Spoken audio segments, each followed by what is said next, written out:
إن الحمد لله نحمده ونستعينه ونستغفره ونعوذ بالله من شرور أنفسنا ومن سيئات أعمالنا من يهده الله فلا مضل له ومن يضلل فلا هادي له وأشهد أن لا إله إلا الله وحده لا شريك له وأشهد أن محمدا عبده ورسوله أما بعد فإن خير الحديث كتاب الله وخير الهدي هدي محمد صلى الله عليه وآله وسلم وشر الأمور محدثاتها وكل محدثة بدعة وكل بدعة ضلالة وكل ضلالة في النار. أعوذ بالله السميع العليم من الشيطان الرجيم من همزه ونفخه ونفثه. بسم الله الرحمن الرحيم.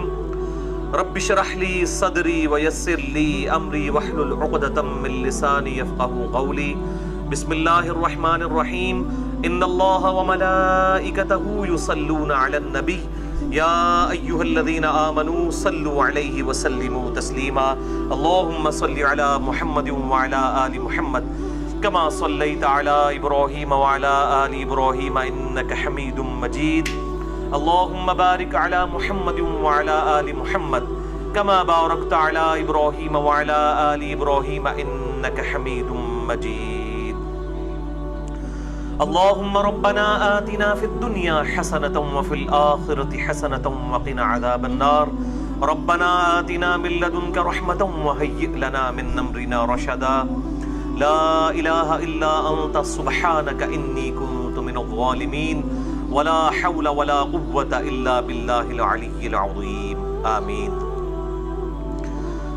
الحمدللہ آج 23 اور 24 شعبان المعظم 1438 ہجری کی درمیانی رات 20 مئی 2017 اور ہفتے کا دن ہے. بھائیو، ہماری آج کی گفتگو رمضان مبارک 1438 ہجری کے کانٹیکسٹ میں پچھلی جو ہماری گفتگو تھی اسی کی کنٹینیوشن ہے، جو ہماری ویب سائٹ اہلسنتپاک.com پر تقریباً 80 منٹ کی گفتگو اپلوڈڈ ہے، اور اس کا عنوان تھا مسئلہ نمبر نیو 53A، رمضان مبارک کے صحیح فضائل قرآن حکیم اور 17 صحیح الاسناد احادیث کی روشنی میں. انشاءاللہ آج اسی گفتگو کو آگے لے کر چلیں گے، اور یہ نشست بھی مزید 2 نشستوں میں مکمل ہوگی. ایک آج مسئلہ نمبر 53B اور اگلی دفعہ انشاءاللہ مسئلہ نمبر 53C، جس میں کل ملا کے میں تقریباً 70 فقہی احکام و مسائل رمضان المبارک کے روزوں سے متعلق انشاءاللہ کور کروں گا. آج کی گفتگو ہوگی مسئلہ نمبر نیو 53B، رمضان المبارک کے صحیح فقہی احکام و مسائل، اور اسی عنوان سے مسئلہ نمبر 53C، اسی کا پارٹ 2 انشاءاللہ اگلی دفعہ ہوگا. آج کے درس میں انشاءاللہ جتنی آیات اور احادیث آئیں گی میں انشاءاللہ ان کے مکمل ریفرنسز دوں گا، اور خصوصاً جو کرٹیکل احادیث ہیں ان کے نمبرز علماء حرمین، بیروت اور دارالاسلام کی انٹرنیشنل نمبر کے مطابق دوں گا، جس کے مطابق پوری دنیا میں عربی کتب شائع ہوتی ہیں. اس کے باوجود اگر کسی کی کوئی کیوری ہو تو لیکچر کے اینڈ پہ سوال کر سکتے ہیں، اور بعد میں جو ہماری ویب سائٹ کے اوپر فرحان بھائی کا، حارث بھائی کا، یوسف بھائی کا اور معظم بھائی کے نمبرز دیے ہوئے واٹس ایپ، ان سے رابطہ کر سکتے ہیں. وہ انشاءاللہ آپ کو ہر ٹاپک کے اوپر کوئی نہ کوئی میرا کلپ انشاءاللہ بھجوا دیں گے. میں نے اکتوبر 2016 کے بعد سے ای میلز کے جواب دینے کے اعتبار سے معذرت کر لی ہے، ان کی تعداد زیادہ ہونے کی وجہ سے. بھائیو، انشاءاللہ ہماری یہ جو 2 نشستوں میں گفتگو ریکارڈ ہونے جا رہی ہے، یہ رمضان مبارک کے فقہی احکام و مسائل کے اعتبار سے ایک انشاءاللہ ویڈیو بک بنے گی انشاءاللہ، اور بڑی انٹلیکچول ترتیب کے ساتھ میں نے یہ 2 لیکچر تیار کیے ہیں، جن میں انشاءاللہ میں جنت کے 8 دروازوں کی نسبت سے کل 8 سب ٹاپکس کور کروں گا، جو صحیح بخاری اور صحیح مسلم کی متفق علیہ حدیث ہے، اور مشکات میں اس کا نمبر ہے 1957. آپ صلی اللہ علیہ وآلہ وسلم نے فرمایا کہ جنت کے 8 دروازے ہیں، جن میں سے ایک دروازہ ہے جس کا نام ہے الریان، جو خالصتاً ان لوگوں کے لیے ہے جو دنیا میں رمضان المبارک کے روزوں کا اہتمام کیا کرتے تھے وہ اس دروازے سے داخل کیے جائیں گے. اللہ تعالیٰ ہمیں بھی ان میں شامل فرمائے, آمین. تو جنت کے 8 دروازوں کی نسبت سے میں شروع ہی میں ان 8 سب ٹاپکس کو ذکر کر دوں تاکہ ہمارا انٹرسٹ جو ہے اس حوالے سے برقرار رہے. سب ٹاپک نمبر 1 ہوگا رؤیت ہلال یعنی مون سائٹنگ کے ایشو سے ریلیٹڈ, جو آج انشاءاللہ ڈیٹیل کے ساتھ ہم ڈسکس کریں گے. ٹاپک نمبر 2 روزے کی ڈیفینیشن اور روزہ کن چیزوں سے ٹوٹ جاتا ہے اور کن چیزوں سے نہیں ٹوٹتا. ٹاپک نمبر 3 روزوں کی قضا اور کفارے سے ریلیٹڈ. یہ 3 ٹاپکس انشاءاللہ آج ڈسکس ہوں گے اور 5 انشاءاللہ اگلی کلاس میں. ٹاپک نمبر 4 روزوں کو مؤخر یعنی ڈیلے کرنے اور فدیہ سے متعلق صحیح احکام و مسائل. ٹاپک نمبر 5 مسافر کے روزوں سے ریلیٹڈ. ٹاپک نمبر 6 روزوں کی سحری اور افطاری سے ریلیٹڈ, اور اس میں خصوصاً جو سنی شیعہ کنفلکٹ ہے اور بون آف کنٹینشن ہے افطار ٹائم کے حوالے سے انشاءاللہ میں اس کو اگلی دفعہ ڈسکس کروں گا. ٹاپک نمبر 7 صدقہ فطر سے ریلیٹڈ, اور ٹاپک نمبر 8 جو ہے وہ شوال کے 6 روزوں سے متعلق انشاءاللہ اگلی دفعہ ڈسکشن ہوگی. آج انشاءاللہ ہم پہلے 3 ٹاپکس کور کریں گے اور اگلے 5 ٹاپک انشاءاللہ اگلی دفعہ 53C, آج انشاءاللہ 53B مسئلہ. ڈیٹیل میں جانے سے پہلے ایک دفعہ درود شریف پڑھ لیجئے.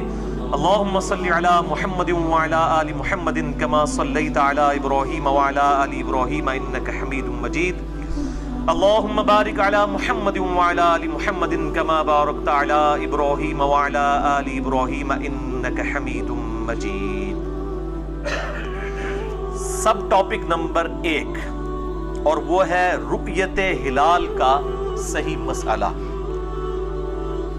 رؤیا عربی میں کہتے ہیں دیکھنے کو اور ہلال کہتے ہیں چاند کو. یہ ہا آنکھوں والی ہے, اس کے نیچے زیر ہے. چاند دیکھنے کا مسئلہ the most critical issue of moon sighting. انشاءاللہ اس کو میں ڈسکس کروں گا. میرے بھائیوں, یہ جو چاند ہے اس کے حوالے سے قرآن حکیم میں کئی مقامات کے اوپر آیات نازل ہوئی ہیں, لیکن ان میں سے 2 مقامات امپورٹنٹ ہیں جو میں شروع میں ڈسکس کروں گا. اس کے بعد انشاءاللہ 5 صحیح الاسناد احادیث اور پھر 5 علمی پوائنٹس انہی آیات اور صحیح الاسناد احادیث کی روشنی میں انشاءاللہ تعالی. پہلا مقام میرے بھائیوں قرآن حکیم میں ہے سورۃ البقرہ کی آیت نمبر 189. اعوذ باللہ من الشیطان الرجیم, بسم اللہ الرحمن الرحیم. یسألونک عن الاہلہ, اے محبوب صلی اللہ علیہ وآلہ وسلم یہ آپ سے سوال کرتے ہیں چاند کے گھٹنے اور بڑھنے کے اعتبار سے کہ چاند گھٹتا اور بڑھتا کیوں ہے. تو اللہ تعالیٰ آپ اپنے محبوب صلی اللہ علیہ وآلہ وسلم کو اس کا جواب ارشاد فرما رہا ہے, قُلْ هِيَ مَوَاقِيتُ لِلنَّاسِ وَالْحَجِّ. اے محبوب صلی اللہ علیہ وآلہ وسلم آپ فرما دیجئے کہ یہ لوگوں کے لیے اوقات کی کیلکولیشن کا ذریعہ ہے, ٹائمنگ کی کیلکولیشن کا ذریعہ ہے, اور حج کے جو اوقات ہیں ان کو معلوم کرنے کا ذریعہ ہے. یعنی یہ جو چاند ہے یہ اللہ تعالیٰ کی طرف سے ایک کیلنڈر ہے جو آسمان کے اوپر اللہ تعالیٰ نے لٹکا دیا ہے. جس طریقے سے نارتھ سٹار ہے, قطبی ستارہ, جس کے ذریعے ہم اگر قطبی ستارے کی طرف رخ کر لیں تو ہماری دائیں جانب کے اوپر جو ہے وہ ایسٹ یعنی مشرق ہوگا, بائیں جانب پہ ویسٹ, اور پیچھے جو ہے وہ جنوب ہوگا. اسی طریقے سے یہ جو چاند ہے یہ بھی دنوں کی کیلکولیشن کے لیے بڑا آسان ذریعہ ہے. انشاءاللہ میں ابھی آپ کو اس حوالے سے سمجھا بھی دوں گا. اور قرآن حکیم میں ایک اور مقام پر اس کے گھٹنے اور بڑھنے کے اعتبار سے جو ذکر ہے وہ سورہ یاسین کی بڑی مشہور آیت ہے, آیت نمبر 39 اور 40. وَالْقَمَرَ قَدَّرْنَاهُ مَنَازِلَ حَتَّى عَادَ كَالْعُرْجُونِ الْقَدِيمِ. اور ہم نے رمضان جو چاند ہے اس کی منازل جو ہیں وہ مقرر کر دی ہیں گھٹنے اور بڑھنے کے اعتبار سے. حَتَّى عَادَ كَالْعُرْجُونِ الْقَدِيمِ, یہاں تک کہ یہ کھجور کی جو خشک ٹہنی ہے اس کی طرح بالکل باریک ہو جاتا ہے. لَلشَّمْسُ يَنبَغِي لَهَا أَن تُدْرِكَ الْقَمَرَ. سورج کے لیے یہ چیز شایع نہیں ہے, اللہ تعالیٰ نے ایسی اس کی جو مدار کو مقرر فرمایا ہے کہ وہ چاند کو کبھی پکڑ نہیں سکتا، وَلَلَّيْلُ سَابِقُ النَّهَارِ، اور نہ ہی جو رات ہے وہ دن سے پہلے آ سکتی ہے، یعنی جو ٹائمنگ سیٹ ہے اس کے مطابق، وَكُلٌّ فِي فَلَكٍ يَسْبَحُونَ، اور جتنے بھی اجرام فلکی ہیں تمام کے تمام آسمان میں اللہ تعالیٰ کے حکم سے تیر رہے ہیں۔ تو یہ اللہ تعالیٰ کی طرف سے خاص کیلنڈر ہے۔ اب آپ اس کیلنڈر کو بھی سمجھ لیں، یعنی اب آڈینس جو مجھے دیکھ رہے ہیں، میں آپ کے اعتبار سے وہ چاند کی شکلیں بناؤں گا، دو ایکسٹریم شکلیں، چاند جب نکلتا ہے اور جب بالکل چاند آخری تاریخوں میں ہوتا ہے، یہ اس کی صورتحال ہوتی ہے چاند کی۔ یہ جو آپ کے دائیں جانب ہے، یہ چاند جب نکلتا ہے تو اس شکل میں نظر آتا ہے، جس کا پیٹ جو ہے وہ رائٹ سائڈ کے اوپر ہوتا ہے، تو آپ کو یوں چاند نظر آئے گا، اور بالکل باریک، اور پھر آہستہ آہستہ یہ بڑھنا شروع ہوگا، یہ سینٹر تک پہنچے گا 7ویں تاریخ کو، پھر جب 14 تاریخ ہوگی یہ تو پورا گول ہو جائے گا، اور پھر اس طرف سے گول کم ہونا شروع ہوگا، پھر یہ 21 تاریخ کو اس کا ہاف بنے گا سیمی سرکل، اور اینڈ پہ یہ چاند جو ہے وہ یہاں پر باریک بالکل اینڈ پہ جا کر ہو جائے گا، جس طریقے سے پاکستان کے جھنڈے پہ ہے۔ اب یہ پاکستان کے جھنڈے کے اوپر جو چاند بنانے والوں نے اس وقت غور و فکر نہیں کیا کہ وہ چاند انہوں نے آخری تاریخ کا بنا دیا ہے، اس لیے آپ دیکھیں کہ وہ جماعت اسلامی والوں نے جب اپنا جھنڈا بنایا تو انہوں نے ایسے چاند نہیں شو کیا ہوا، وہ ایسے کیا ہوا ہے، تو وہ بیسیکلی کاش ایسا ہی ہوتا ہمارے جھنڈے کے ساتھ بھی، کہ وہ پہلی کا چاند بنایا جاتا، یعنی ایک نیا ملک طلوع ہو رہا تھا۔ بہرحال ایک غلطی ہوئی، اس کی کوئی شرعی تعویل تلاش کر لیں گے علماء اور جو پولیٹیشنز ہیں مل کے۔ بہرحال آپ کو میں یعنی سمجھانے کے لیے آسان یہ ہے کہ جو پاکستان کے جھنڈے کے اوپر چاند بنا ہوا ہے وہ آخری تاریخوں کا ہوتا ہے، جس کا پیٹ جو ہے وہ لیفٹ سائڈ پہ ہوتا ہے، اور جس چاند کا پیٹ رائٹ سائڈ پہ ہوتا ہے وہ پہلی تاریخ کا چاند ہوتا ہے۔ تو یہ پورا اس کا سرکل ہے، ادھر سے شروع ہو کے یہاں تک، تو یہ 29 سے 30 دنوں کے اندر یہ مکمل ہوتا ہے۔ بعض مہینے 29 کے ہوتے ہیں، بعض 30 کے ہوتے ہیں۔ تو یہ اللہ تعالیٰ کی طرف سے کیلنڈر ہے، اور جس کو تھوڑی سی سمجھ ہے، جس طریقے سے میں نے بتایا، پیٹ کو اگر آپ اندازہ لگا لیں کہ اس کی کرو کس طرف ہے، تو آپ فوراً اندازہ لگا سکتے ہیں کہ یہ اس وقت چاند کی کون سی تاریخ جاری ہے۔ تو یہ اللہ تعالیٰ نے ایک خاص معاملہ فرمایا لوگوں کے لیے۔ ظاہر ہے کہ جب گھڑیاں نہیں تھیں، اسی طریقے سے لوگوں کے پاس آسانی کے ساتھ ذرائع میسر نہیں تھے، تو لوگ ڈائریکشن کے لیے نارتھ سٹار کو استعمال کیا کرتے تھے سمندروں کے اندر، اور تاریخوں کے لیے چاند ہی کو استعمال کیا جاتا تھا۔ اب میرے بھائیوں، اسی کانٹیکسٹ میں کل 5 صحیح الاسناد احادیث انشاءاللہ میں ڈسکس کروں گا، اور انہی کی روشنی میں 5 علمی پوائنٹس رؤیت ہلال کے حوالے سے، مون سائٹنگ کے حوالے سے انشاءاللہ۔ اور یہ 5 احادیث جو ہیں، میں ان کے نمبرز جو ہیں وہ مشکات کی نمبرنگ بتاؤں گا، اور مشکات کو میں نے ڈکلیئر کیا ہے مشکات از دی انسائکلوپیڈیا آف حدیث۔ اہل سنت کی مین سٹریم کی جتنی کتابیں ہیں، آلموسٹ 13 کتابوں کے یہ نوٹس ہیں، صحیح بخاری، صحیح مسلم، جامع ترمذی، سنن نبی داؤد، سنن نسائی، سنن ابن ماجہ، الموطا امام مالک، مسند احمد، المستدرک للحاکم، سنن الکبریٰ البیہقی، اور باقی کتابیں، ان کے یہ نوٹس ہیں 6294 احادیث 6294، 3 PDF فائلز اس کی شیخ زبیلی زئی رحمہ اللہ تعالیٰ کی تحکیم اور تخریج کے ساتھ ہماری ویب سائٹ اہلسنتپاک.com پہ موجود ہیں، آپ ڈاؤن لوڈ کریں، اور انہی نمبرز کے اوپر ان کے فٹ نوٹس پہ آپ کو جو پرائمری کتابیں ہیں بخاری اور مسلم، ان کے نمبر بھی مل جائیں گے، اور اس کے علاوہ جو کتابیں ہیں ان کے احادیث کے نمبرز اور ان پہ حکم بھی لگے ہوئے انشاءاللہ آپ کو مل جائیں گے۔ پہلی حدیث صحیح بخاری اور صحیح مسلم کی متفقن علیہ حدیث ہے، اور مشکات میں اس کا نمبر ہے 1969۔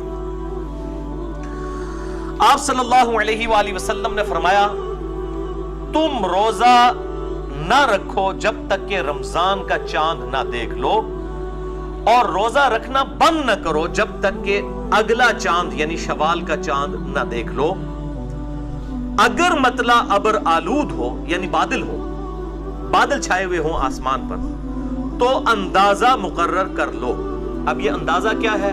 وہ بخاری اور مسلم کے اگلے طریق میں موجود ہے، مشکات میں اسی نمبر پہ 1969، کہ آپ صلی اللہ علیہ وآلہ وسلم نے فرمایا، مہینہ 29 دن کا بھی ہوتا ہے تم روزہ نہ رکھو جب تک کہ چاند نہ دیکھ لو، اور اگر مطلع ابر آلود ہو یعنی بادل چھائے ہوئے ہوں تو پھر 30 کی گنتی پوری کرو۔ اس میں جو کہا گیا اندازہ مقرر کرو، یہاں 30 کا لفظ بھی آ گیا، 30 کی گنتی پوری کرو یعنی شعبان کے 30 دن شمار کر لو۔ یہ انڈرسٹوڈ ہو جائے گا، اگر بادل آ جائیں گے تو ہم نے یہی سمجھنا ہے کہ شعبان کے 30 دن ہے۔ دوسری حدیث بھی بخاری اور مسلم دونوں میں ہے، مشکات میں 1973۔ آپ صلی اللہ علیہ وآلہ وسلم نے شک اور احتیاط کا جو روزہ ہے اس کو رکھنے سے منع فرمایا، اور فرمایا کہ تم میں سے کوئی رمضان سے 1 یا 2 دن پہلے روزہ نہ رکھے، یعنی شعبان کی آخری تاریخوں میں۔ کوئی وہم نکالنے سے کہے کہ جناب میں چلو احتیاطاً 1-2 رکھ لواں، اس سے منع کیا گیا تاکہ رمضان کا پروٹوکول بھی برقرار رہے۔ تم میں سے کوئی رمضان سے پہلے 1 یا 2 دن روزہ نہ رکھے، ہاں مگر اسے اجازت ہے جو پہلے سے رکھتا چلا آ رہا ہو، یعنی جس نے پورا شعبان ہی روزہ رکھا ہے۔ آپ صلی اللہ علیہ وسلم سے بھی ثابت ہے صحیح مسلم میں کہ بسا اوقات آپ پورا شعبان بھی نفلی روزے رکھا کرتے تھے، اس کے لیے اجازت آپ صلی اللہ علیہ وآلہ وسلم نے مرحمت فرما دی۔ تیسری حدیث سنن ابی داؤد میں ہے صحیح سند کے ساتھ، مشکات میں 1979۔ سیدنا ابن عمر رضی اللہ تعالیٰ عنہ کہتے ہیں کہ لوگ چاند دیکھنے کے لیے جمع ہوئے تو میں نے آ کر آپ صلی اللہ علیہ وآلہ وسلم کو خبر دی کہ میں نے رمضان مبارک کا چاند دیکھ لیا ہے، تو آپ صلی اللہ علیہ وآلہ وسلم نے مجھ اکیلے کی گواہی پر خود بھی روزہ رکھا اور باقی لوگوں کو بھی روزہ رکھنے کا حکم ارشاد فرمایا۔ یعنی چاند دیکھنے کے لیے کسی ایک سچے مسلمان کی گواہی کافی ہے، بشرطے کہ وہ سچا ہو، جھوٹ نہ بول رہا ہو، کوئی پالیٹکس نہ کر رہا ہو چاند نکالنے کے لیے، جس طرح عموماً ہمارے علاقوں میں ہوتا ہے، سچا انسان ہو تو وہ کافی ہے۔ چوتھی حدیث صحیح مسلم سے ہے اور مشکات میں اس کا نمبر ہے 1981۔ ابو البختری تابعی کا بیان ہے کہ ہم عمرہ کے لیے روانہ ہوئے اور راستے میں ایک جگہ پڑاؤ کیا اور پھر چاند دیکھنے کے لیے اکٹھے ہو گئے، یعنی رمضان مبارک کا مہینہ شروع ہونے والا تھا۔ جب ہم نے چاند دیکھا تو کسی نے کہا یہ دوسری کا چاند ہے اور کسی نے کہا یہ تیسری کا ہے۔ یہاں پہ بھی یہ ہوتا ہے، یعنی رؤیت ہلال کمیٹی چاند جب اناؤنسمنٹ کرتی ہے اگلے دن جب چاند نظر آتا ہے کہتا نہیں یہ دوسری درجہ، کہتا نہیں یہ تیسری درجہ لگتا ہے۔ یہ آج کا مسئلہ نہیں، ہمیشہ سے یہ مسئلے ہو رہے ہیں۔ کسی نے کہا دوسری کا ہے، کسی نے کہا تیسری کا۔ پھر ہم نے ایک شخص کو سیدنا عبداللہ ابن عباس رضی اللہ تعالیٰ عنہ کے پاس بھیجا تو انہوں نے فرمایا کہ آپ صلی اللہ علیہ وآلہ وسلم نے رمضان کی ابتدا کی مدت چاند کی رؤیت یعنی چاند کو دیکھنا مقرر کیا ہے۔ 29 کے کیس میں تو ظاہر چاند دیکھا جائے گا، جب 30 شعبان کے آپ نے پورے کر لیے تو اب چاند دیکھنے کی ضرورت نہیں ہے، ظاہر 30 سے زیادہ تو مہینہ ہوتا ہی نہیں شعبان کا یا کوئی بھی اور مہینہ چاند کا۔ اس کی رؤیت یعنی دیکھنے کو مقرر کیا ہے، وہ اس وقت شروع ہوگا جس وقت تم چاند دیکھو گے، اور اگر مطلع ابر آلود ہو تو شعبان کی گنتی پوری کرو اور اس کے 30 دن شمار کر لو۔ اور ایک اور طریق میں صحیح مسلم کے آتا ہے کہ آپ صلی اللہ علیہ وآلہ وسلم نے اسی حدیث کے کانٹیکسٹ میں ابن عباس کہتے ہیں فرمایا کہ بسا اوقات اللہ تعالیٰ بھی چاند کو ذرا بڑا کر کے دکھا دیتا ہے لوگوں کی رؤیت کی آسانی کے لیے، لہٰذا اس وہم میں نہ پڑو کہ یہ دوسری کا ہے یا تیسری کا ہے۔ جب چاند نظر آ جائے تو اس کے مطابق روزوں کی ابتدا کر لو۔ تو یہ بہت کریٹیکل حدیث ہے۔ اب 5ویں حدیث بھی صحیح مسلم سے ہے لیکن یہ مشکات میں موجود نہیں ہے، یہ بہت کنکلوڈنگ حدیث ہے۔ صحیح مسلم میں اس کا انٹرنیشنل نمبر ہے 2528 جو کنٹینیوس نمبرنگ ہے، اور جو نمبرنگ فواد عبد الباقی کی ہے بٹوں والی نمبرنگ، اس میں اس کا نمبر ہے 1087، لیکن یہ مشکات میں حدیث موجود نہیں ہے۔ یہ حدیث صحیح مسلم میں 2528 اور جو دوسری نمبرنگ ہے اس میں 1087 ہے، اور جو صحیح مسلم دارالاسلام والوں نے چھاپی ہے یہ صحیح مسلم، اس کے اوپر دونوں نمبرنگ موجود ہیں، کانٹینیوس نمبرنگ بھی اور دوسری فواد عبد الباقی والی بھی، جس میں کل 3333 احادیث ہیں، اور کانٹینیوس نمبرنگ میں جو ہے وہ 7563 ہے۔ بہرحال میں نے صحیح مسلم کی نمبرنگ کا جو اختلاف ہے اس کے اوپر میرا کلپ بھی چڑھا ہوا ہے، جسے شوق ہو تو آپ لکھ دیں صحیح مسلم کی نمبرنگ اور ساتھ انجینئر محمد علی مرزا. تو یہ میں آپ کو اس میں سے یہ حدیث بھی دکھا دیتا ہوں، پہلے اس کی عربی ورڈنگ بھی اور اس کے چیپٹر کی ہیڈنگ بھی. یہ جو میں نے ریڈ کیا ہوا ہے اس پورشن کو آپ کیمرے میں ہائی لائٹ کر دیں. صحیح مسلم انٹرنیشنل نمبرنگ کے مطابق 2528 جو کنٹینیوس نمبرنگ ہے، اور جو فواد عبد الباقی کی نمبرنگ ہے اس کے مطابق 1087. یہ حدیث مشکات میں نہیں تھی، اس لیے میں اوریجنل کتاب صحیح مسلم سے دکھا رہا ہوں. اس کے بعد میں آپ کو ترجمے والی صحیح مسلم بھی یہیں پر دکھا دیتا ہوں، بعد میں انشاءاللہ میں اس حدیث کا متن بیان کروں گا.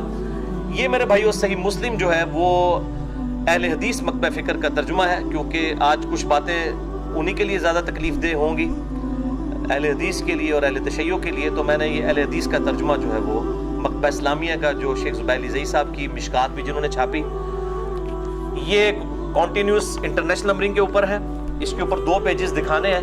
پہلے لیفٹ والا پیج دکھائیں تسلی کے ساتھ، جس کے اوپر ہیڈنگ ہے انڈر لائن میں نے کیا ہوا ہے ریڈ کلر میں، اور چیپٹر کی ہیڈنگ بھی موجود ہے. اس میں جو انٹرنیشنل نمبرنگ ہے صحیح مسلم کی 2528، اس کے بعد یہ والا پیج بھی ذرا دکھا دیجئے گا جس میں پورے حدیث کے الفاظ مکمل ہو رہے ہیں. پھر میں انشاءاللہ اس حدیث کو ڈیٹیل کے ساتھ بیان کرتا ہوں، اور اس میں سے جو رزلٹ نکلنے ہیں انشاءاللہ وہ بھی میں ڈسکس کروں گا انشاءاللہ تعالی. یہ میرے بھائیو صحیح مسلم میں نے آپ کو دکھا دی. یہ 5ویں حدیث تھی جو آج میں نے بیان کرنی ہے، اور یہ مسلم شریف کے علاوہ اور کئی کتابوں میں یہ حدیث موجود ہے. میں انشاءاللہ ان کے نمبرز بھی بتاؤں گا. پہلے صحیح مسلم کی جو حدیث ہے اس کو سن لیجئے. قریب تابعی کہتے ہیں کہ میں کسی کام سے حضرت معاویہ ابن ابی سفیان رضی اللہ تعالیٰ عنہ کو ملنے کے لیے ملک شام گیا. یہ ان کی ملوکیت کا زمانہ تھا، تو وہ شام گئے. تو کہتے ہیں کہ شام میں میں نے رمضان کا چاند جمعہ کی رات کو دیکھا. جمعہ کی رات سے مراد ہے جمعرات اور جمعے کی درمیانی رات، اس میں نے چاند دیکھا. پھر میں مدینہ واپس آیا تو عبداللہ ابن عباس رضی اللہ تعالیٰ عنہ نے پوچھا کہ تم نے چاند کب دیکھا شام میں؟ اتنی دور گئے ہوئے تھے، 40 دن کی مسافت تھی، تقریباً آپ سمجھ لیں 1000 کلومیٹر کے قریب. تو میں نے عرض کیا کہ ہم نے تو جمعہ کی رات میں چاند دیکھا، یعنی جمعرات اور جمعے کی درمیانی رات. تو ابن عباس نے کہا کہ واقعی کیا تم نے چاند دیکھا تھا؟ ان کا بالکل دیکھا، اور جمعرات اور جمعے کی درمیانی رات یعنی جمعے کی رات میں دیکھا. تو ابن عباس نے فرمایا ہم نے تو ہفتے کی رات چاند دیکھا مدینہ شریف میں. ٹھیک ہے، یعنی شام میں چاند سعودیہ سے بھی پہلے نظر آ گیا. یہ اب جو سعودیہ کی رٹ لگائی ہوئی ہے، ان سے ذرا پوچھیں کہ اگر افریقہ میں اور شام میں سعودیہ سے پہلے چاند نکل آئے تو پھر آپ کو یہ خلافت اور گلوبل مون سائٹنگ ہضم ہو جائے گی؟ پھر یہ کہتے ہیں جی دنیا میں کہیں بھی چاند نظر آ جائے تو پوری دنیا میں کر لینا چاہیے، اور کہیں سے مراد صرف سعودیہ پہ آگے سوئی اٹک جاتی ہے ان کی، یا اہل تشیع کی ایران کے اوپر آگے سوئی اٹک جاتی ہے.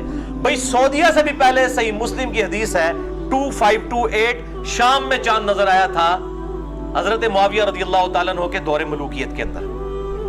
تو ابھی یہی ہونا چاہیے، پھر یہ رٹ نہیں لگانی چاہیے کہ سعودیہ کے مطابق کریں، یہ رٹ لگائیں کہ افریقہ اور شام کے مطابق کریں، کیونکہ وہاں تو پہلے نظر آئے گا نا، وہ تو مزید مغرب میں ہے. ہم تو GMT+5 ہیں اور سعودیہ جو ہے وہ GMT+3 ہے. پھر اس طریقے سے وہ اس طرف جائیں گے تو اس میں پہلے چاند نظر آئے گا، لیکن یہ فوراً پھر وہ جو ہے نا وہ آئمہ شاہ شروع کر دیں گے. یہ میں نے الزامی اور پھکی والا جواب دیا، اینٹی وینم. تو حضرت ابن عباس کہتے ہیں کہ ہم نے تو مدینہ شریف میں ہفتے کی رات کو چاند دیکھا ہے، یعنی جمعے اور ہفتے کی درمیانی رات. تو ہم تو پورے 30 ہی روزے رکھیں گے. یعنی انہوں نے کہا کہ حضرت معاویہ کے علاقے میں شام میں مدینہ شریف سے بھی ایک دن پہلے چاند نظر آیا، تو ہم نے ان کی گنتی نہیں پوری کرنی کہ جی ان کی گنتی میں جب 30 پورے ہوں گے تو ہمارے تو اس وقت 29 ہوئے ہوں گے. ٹھیک ہے جی، کیونکہ انہوں نے تو پہلے شروع کر لیا ہے. تو ہم تو اپنے 30 پورے کریں گے، یا پھر ہم چاند دیکھ لیں، ہم چاند دیکھیں گے اس کے مطابق کریں گے. تو اس شخص نے پوچھا کہ پھر حضرت معاویہ کا دیکھنا اور ان کا روزہ اس کی کیا حیثیت ہے؟ امیر المومنین ہے، حکمران ہے وقت کے، ان کے روزے خراب ہو گیا. تو حضرت ابن عباس نے فرمایا ہم معاویہ کو نہیں دیکھیں گے، بلکہ نبی صلی اللہ علیہ وآلہ وسلم نے ہمیں یہی حکم دیا تھا کہ دوسروں کا دیکھنا، کیا حکم دیا تھا کہ دوسروں کا دیکھنا ہمیں کفایت نہیں کرتا. تو یہ ابن عباس کا ذاتی فتویٰ نہیں تھا، یہ حدیث مرفوع ہے. بعض جو اب سعودی عرب کی وہ ریال وغیرہ کی وجہ سے امپریس ہوئے میں نا، تو وہ کہتے ہیں نہیں جی وہ تو ابن عباس کی ذاتی رائے ہے، ہمارے لیے کوئی ماننا ضروری نہیں ہے. اللہ کے بندے حدیث پڑھو، یہ ابن عباس نبی صلی اللہ علیہ وآلہ وسلم کی طرف اسے مرفوع کر رہے ہیں، اور اس کے میں نے عربی ورڈنگ بھی آپ کو پڑھ کے سنا دی. آپ صلی اللہ علیہ وآلہ وسلم کی طرف انہوں نے اسے مرفوع کیا ہے کہ آپ نے حکم دیا ہے کہ دوسروں کا دیکھنا ہمارے لیے کفایت نہیں کرتا. شام والوں کا جو دیکھنا ہے چاند وہ مدینہ والوں کے لیے کفایت نہیں کرے گا، اگرچہ شام میں پہلے نظر آ گیا تھا. اب یہ جو حدیث ہے یہ اپنے مفہوم کے اعتبار سے بالکل واضح ہے، اور اس میں سے رزلٹ نکالنا کوئی راکٹ سائنس نہیں ہے. لیکن پھر بھی میں چیز عرض کر دوں کہ اس حدیث کے اوپر یہ حدیث 5 محدثین نے اہل سنت کے کم از کم یہ حدیث لی ہے. صحیح مسلم میں تو آئی، اس کے علاوہ اور کتابوں میں، اور 5 کے 5 محدثین نے اس کے اوپر ایک ہی طرح کا باب باندھا ہے. اور باب کی ہیڈنگ یہ باندھی ہے کہ دوسرے علاقوں کا دیکھا ہوا چاند اپنے علاقے کے لیے معتبر نہیں ہے، ہر علاقے کے لوگ اپنا چاند خود دیکھیں گے. مسلم شریف کی میں ورڈنگ تو آپ کو عربی والی دکھا چکا، اور امام ترمذی رحمہ اللہ تعالی نے یہی حدیث مسلم شریف کی 2528 جو ہے جامعہ ترمذی میں انٹرنیشنل نمبرنگ کے مطابق 693 نمبر لی ہے. یہ ہے جامعہ ترمذی دارالاسلام کی عربی والی انٹرنیشنل نمبرنگ کے اوپر 693 نمبر ہے اس جامعہ ترمذی کا. میں آپ کو کھول کے بتاتا ہوں اور اس کے اوپر چیپٹر کی ہیڈنگ بھی بتاتا ہوں. یہ سب سے پہلے تو یہ والی دکھائیں، چیپٹر کی ہیڈنگ اس میں نظر آ رہی ہے رائٹ والے پیج کے اوپر جو آپ کے رائٹ پہ ہے، اور اس کے بعد آپ کی جو لیفٹ کے اوپر پیج ہے اس پیج کو بھی کور کریں. اس کے اوپر پوری وہ حدیث ریپیٹ ہوئی ہے جو صحیح مسلم کے اندر ہے 2528 جامعہ ترمذی میں 693 انٹرنیشنل نمبرنگ کے مطابق. اور امام ترمذی رحمہ اللہ، یہ ہے سلف کا منہج، سلف کا فہم. اب سلف کا فہم سب کو بھول چکا ہے. کسی کو ایران سے فنڈنگ ہوتی ہے تو وہ سلف کا فہم بھول چکا ہے، کسی کو سعودیہ سے فنڈنگ ہوتی ہے تو وہ سلف کا فہم بھول گئے ہیں. اب وہ کہتے ہیں سعودیہ کے مطابق کرے. تو میں نے تو آج بہت بڑی پھکی دے دی ہے کہ صحیح مسلم 2528 نمبر پہ سعودی عرب سے بھی ایک دن پہلے شام میں چاند نظر آ گیا تھا حضرت معاویہ کے دور ملوکیت کے اندر. تو اب یہ سعودیہ کی رٹ نہیں لگانی چاہیے، بلکہ کہنا چاہیے افریقہ اور شام کے علاقوں میں جب چاند نظر آئے اس کے مطابق پوری دنیا کو روزے رکھنے چاہیے، اگر آپ کی ڈاکٹرائن ہم مان لیں تو یہ میرے بھائیو جامعہ ترمذی میں اس کے اوپر باب کیا باندھا امام ترمذی نے؟ باب ما جاء لکل اہل بلد رؤیتہم، اس چیز کا باب کہ ہر علاقے کے رہنے والے لوگوں نے اپنی رؤیت کے مطابق چاند کو دیکھنا ہے اور روزوں کو رکھنا ہے. تو امام ترمذی نمبر 1 ہے جنہوں نے اس کے اوپر باب باندھا ہمارے سلف میں سے 693 نمبر حدیث کے اوپر. دوسرے ہیں امام بخاری کے شاگرد امام ابن خزیمہ، جن کی صحیح ابن خزیمہ ہے. انہوں نے انٹرنیشنل نمبرنگ کے مطابق 1916 حدیث کے اوپر یہی باب باندھا. تیسرے امام ہے امام طحاوی المتوفا 321 ہجری، جن کو حنفی بھی اپنا امام مانتے ہیں. انہوں نے شرح مشکل الآثار میں 481 نمبر حدیث کے اوپر یہی باب باندھا اور سیم نتیجہ نکالا. چوتھے امام ابن عبد البر، جو سمجھ لیں شام میں اہل سنت کے بہت بڑے امام گزرے ہیں 5ویں صدی ہجری کے اندر. انہوں نے 592 نمبر حدیث لی ہے 592 اپنی کتاب الاستذکار میں، اور اس میں انہوں نے لکھا ہے کہ اس بات پر اجماع ہے، امام ابن عبد البر لکھتے ہیں اس بات پر اجماع ہے کہ اندلس جو اسپین ہے اس کی رویت کا اعتبار خراسان یعنی افغانستان ایران اس پٹی میں نہیں ہوگا. اس پہ اجماع ہے. اب جو اجماع کو چیلنج کر رہا ہے آج کے دور کے اندر تو وہ پھر اپنے آپ کو سلفی نہ کہے، وہ سلف کے فہم سے ہٹ چکا ہے. یہ امام ابن عبد البر کا فتویٰ ہے کہ اس زمانے تک اجماع تھا مسلمانوں کا 5ویں صدی تک کہ جو اندلس اسپین کے اندر ہے ادھر کوئی چاند دیکھ لیتا ہے اس کی رویت کا اعتبار خراسان میں نہیں، کیونکہ خراسان میں تو بعد میں چاند نظر آئے گا، اس طرف سے نظر آنا شروع ہوتا ہے نا. اسپین تو اس سے بھی آگے، سعودیہ سے بھی آگے ہے اوپر کر کے یورپ کی طرف، تو اس کی رویت کا اعتبار نہیں ہوگا۔ اور پانچویں امام ہے امام نووی 7ویں صدی ہجری کے اندر، المتوفا 676 ہجری۔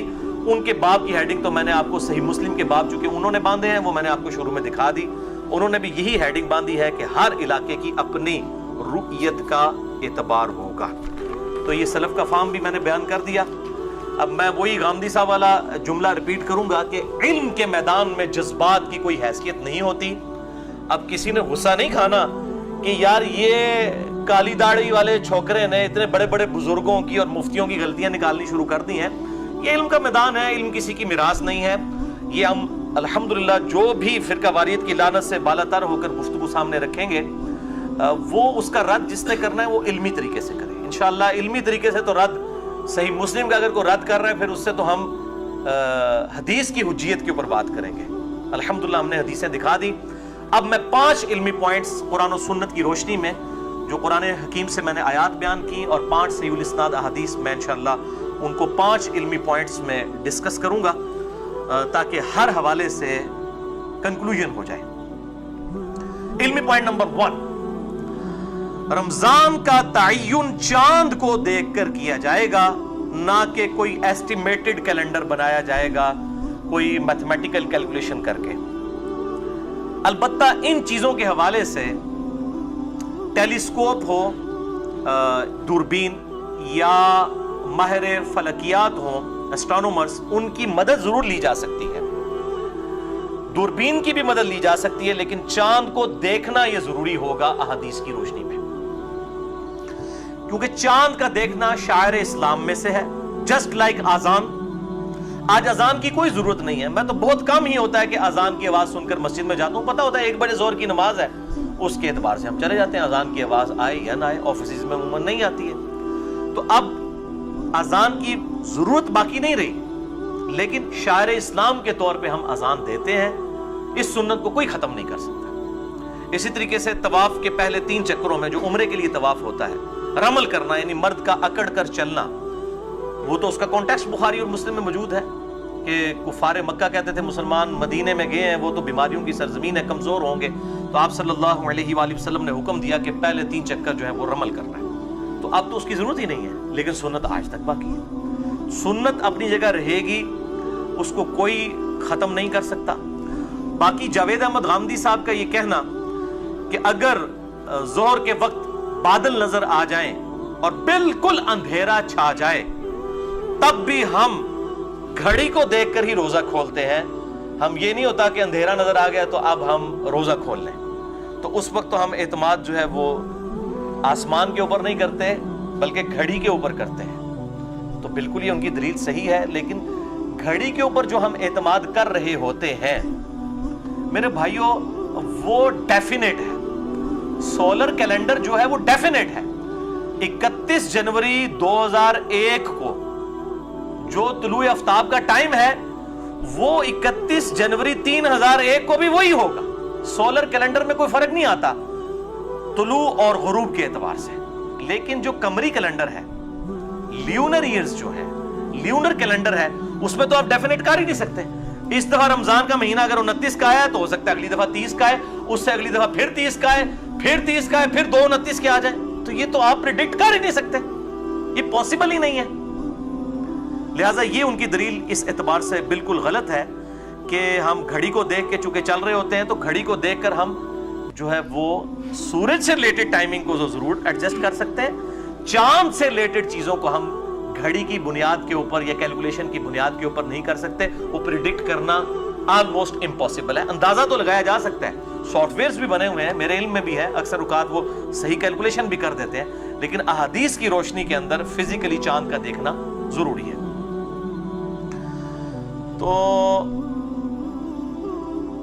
سولر ایئرز کے اندر آپ دیکھیں جنوری اگر 31 کا ہے تو ہمیشہ 31 کا ہوگا، لیکن چاند کے مہینوں میں اگر رمضان 29 کا ہے کبھی 30 کا ہوگا، کبھی 29 کا ہوگا، کبھی پھر 30 کا ہوگا، یہ چینج ہوتا رہے گا، لہٰذا دونوں کو ایک جیسا ماننا یہ بالکل غلط قیاس ہے، اس کو ہم بالکل ایکسیپٹ نہیں کرتے۔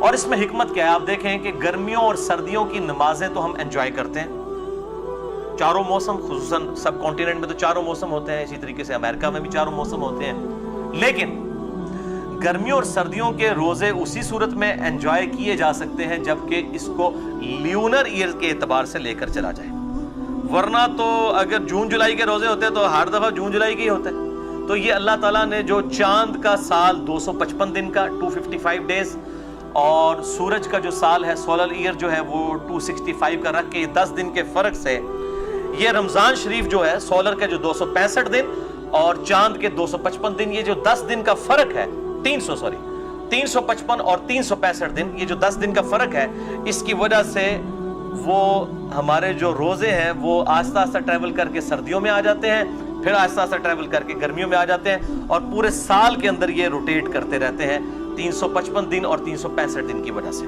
الحمدللہ۔ تو یہ دونوں ہی اللہ کے کیلنڈر ہیں، اللہ ہی کے ایئرز ہیں، چاہے وہ عیسوی والا ہو، سولر ایئر ہو یا لیونر ایئر ہو۔ اس اعتبار سے جو یہ وہ ہیپی نیو ایئر کو لکھ کے بھیج دے 1 جنوری کے اوپر، تو لوگ کہتے ہیں جناب یہ تو ہمارا سال ہی نہیں ہے۔ بھئی کس نے کہا ہے کہ آپ کا سال نہیں ہے؟ آپ کی نماز کی ٹائمنگ تو ہے ہی سورج کے ساتھ ہے، وہ چاند کے ساتھ تو ہے ہی نہیں ہے۔ آپ چاند کو دیکھ کے کیا نماز کی ٹائمنگ کرتے ہیں؟ بھئی سورج بھی اللہ کا ہے، چاند بھی اللہ کا ہے، لہذا سورج کے اعتبار سے جو سولر ایئرز کے مہینے ہیں وہ بھی اللہ کے ہیں، ان کے لیے بھی جو ہے وہ ہیپی نیو ایئر ٹھیک ہے، اور اسی طریقے سے لیونر ایئر کے لیے بھی ہیپی نیو ایئر ٹھیک ہے۔ یہ کوئی دین کا مسئلہ نہیں، اس کو جو مولویوں نے بدعت والا ایشو بنایا وہ بالکل باطل ہے۔ مسئلہ نمبر 110A کے اندر میں نے اس کو ڈسکس بھی کیا تھا۔ علمی پوائنٹ نمبر 2، اگر مطلع ابر آلود ہو تو ہم سن چکے صحیح بخاری اور مسلم کی احادیث کی روشنی میں بادل ہو تو یہ ایزیوم کیا جائے گا کہ چاند نظر نہیں آیا، اگرچہ سائنس بتا رہی ہو کہ چاند کی عمر جو ہے وہ 25 گھنٹے ہو چکی ہے۔ اگر یہ بادل غائب ہوتے تو ڈیفینیٹلی چاند نظر آ جاتا۔ تب بھی حکم یہی ہے کہ جب مطلع ابر آلود ہوگا تو شعبان کو آپ نے ایزیوم کرنا ہے کہ یہ 30 کا ہے، یہ آپ صلی اللہ علیہ وآلہ وسلم کا حکم ہے۔ تو 30 دن آپ نے پورے کرنے ہوں گے، اس کے بعد چاند آئے نظر یا نہ نظر آئے برابر ہے، کیونکہ یکم رمضان جو ہے وہ ہوگی، انڈرسٹوڈ ہے، کیونکہ مہینہ 29 یا 30 کا ہوتا ہے، بخاری اور مسلم کی حدیث میں بیان کر چکا۔ علمی پوائنٹ نمبر 3، حضرت معاویہ رضی اللہ تعالیٰ عنہ کے دور کی جو میں نے ڈیٹیلڈ حدیث بیان کی صحیح مسلم سے 2528، جو ترمذی کے اندر بھی موجود ہے، صحیح ابن خزیمہ کے اندر بھی، مشکل الآثار امام طحاوی کی کتاب کے اندر بھی، اور الاستذکار کتاب جو ہے امام ابن عبد البر کی، اس کے اندر بھی موجود ہے، اور باقی کتابوں کے اندر۔ اس سے بالکل یہ کلیئر ہو گیا کہ رؤیت کا اعتبار اپنے علاقے کی رؤیت کا اعتبار ہوگا، نہ کہ سعودیہ یا پاکستان کی رؤیت کا اعتبار ہوگا، کیونکہ ہمارے یورپ میں اور امریکہ میں جو بریلوی حضرات ہیں وہ پاکستان کے مطابق روزوں کو لے کے چل رہے ہوتے ہیں، اور اہل حدیث اور دیوبند جو ہیں سعودیہ کے مطابق لے کے چل رہے ہوتے ہیں، اور اس کے اوپر کنفلکٹ بنا ہوا ہوتا ہے ان کے درمیان۔ تو یہ اللاجیکل بات ہے کہ سعودیہ یا پاکستان کو دیکھ کے چلنا ہے، اپنے علاقے کی رؤیت کا اعتبار ہوگا، اور جہاں پر چاند نظر نہیں آئے گا وہ انشاءاللہ میں آخری پوائنٹ اس کو بھی ڈسکس کروں گا۔ بہرحال یہ کہنا کہ جی چونکہ سعودیہ میں پہلے چاند نظر آ جاتا ہے، پوری دنیا میں کہیں پر بھی پہلے چاند نظر آ جائے تو مسلمانوں کی رمضان شروع ہو جانا چاہیے، اس کے لیے میں نے جو آج اینٹی وینم دے دیا انشاءاللہ آئندہ قیامت تک کے لیے یہ آرگومنٹ کوئی سامنے نہیں رکھے گا۔ صحیح مسلم 2528 نمبر حدیث، اور فواد عبد الباقی کی نمبرنگ میں 1087، حضرت معاویہ کے دور کے اندر شام میں جمعے کی رات کو چاند نظر آیا، اور مدینہ شریف میں ایک دن بعد نظر آیا۔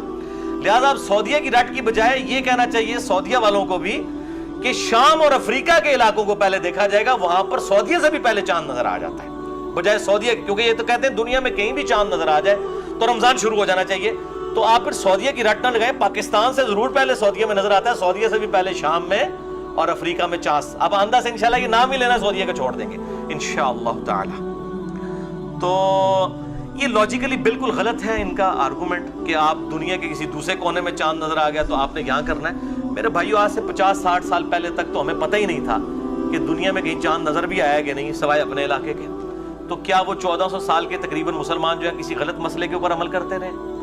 اور پھر اس سے بھی بڑھ کر لاجک یہ ہے اینٹی وینم اور پھکی والا جواب کہ سعودیہ میں جب دن ہوتا ہے امریکہ میں رات ہوتی ہے، امریکہ میں جب رات آتی ہے سعودیہ میں دن ہوتا ہے، پھر امریکہ والے بیچارے کیا کریں گے؟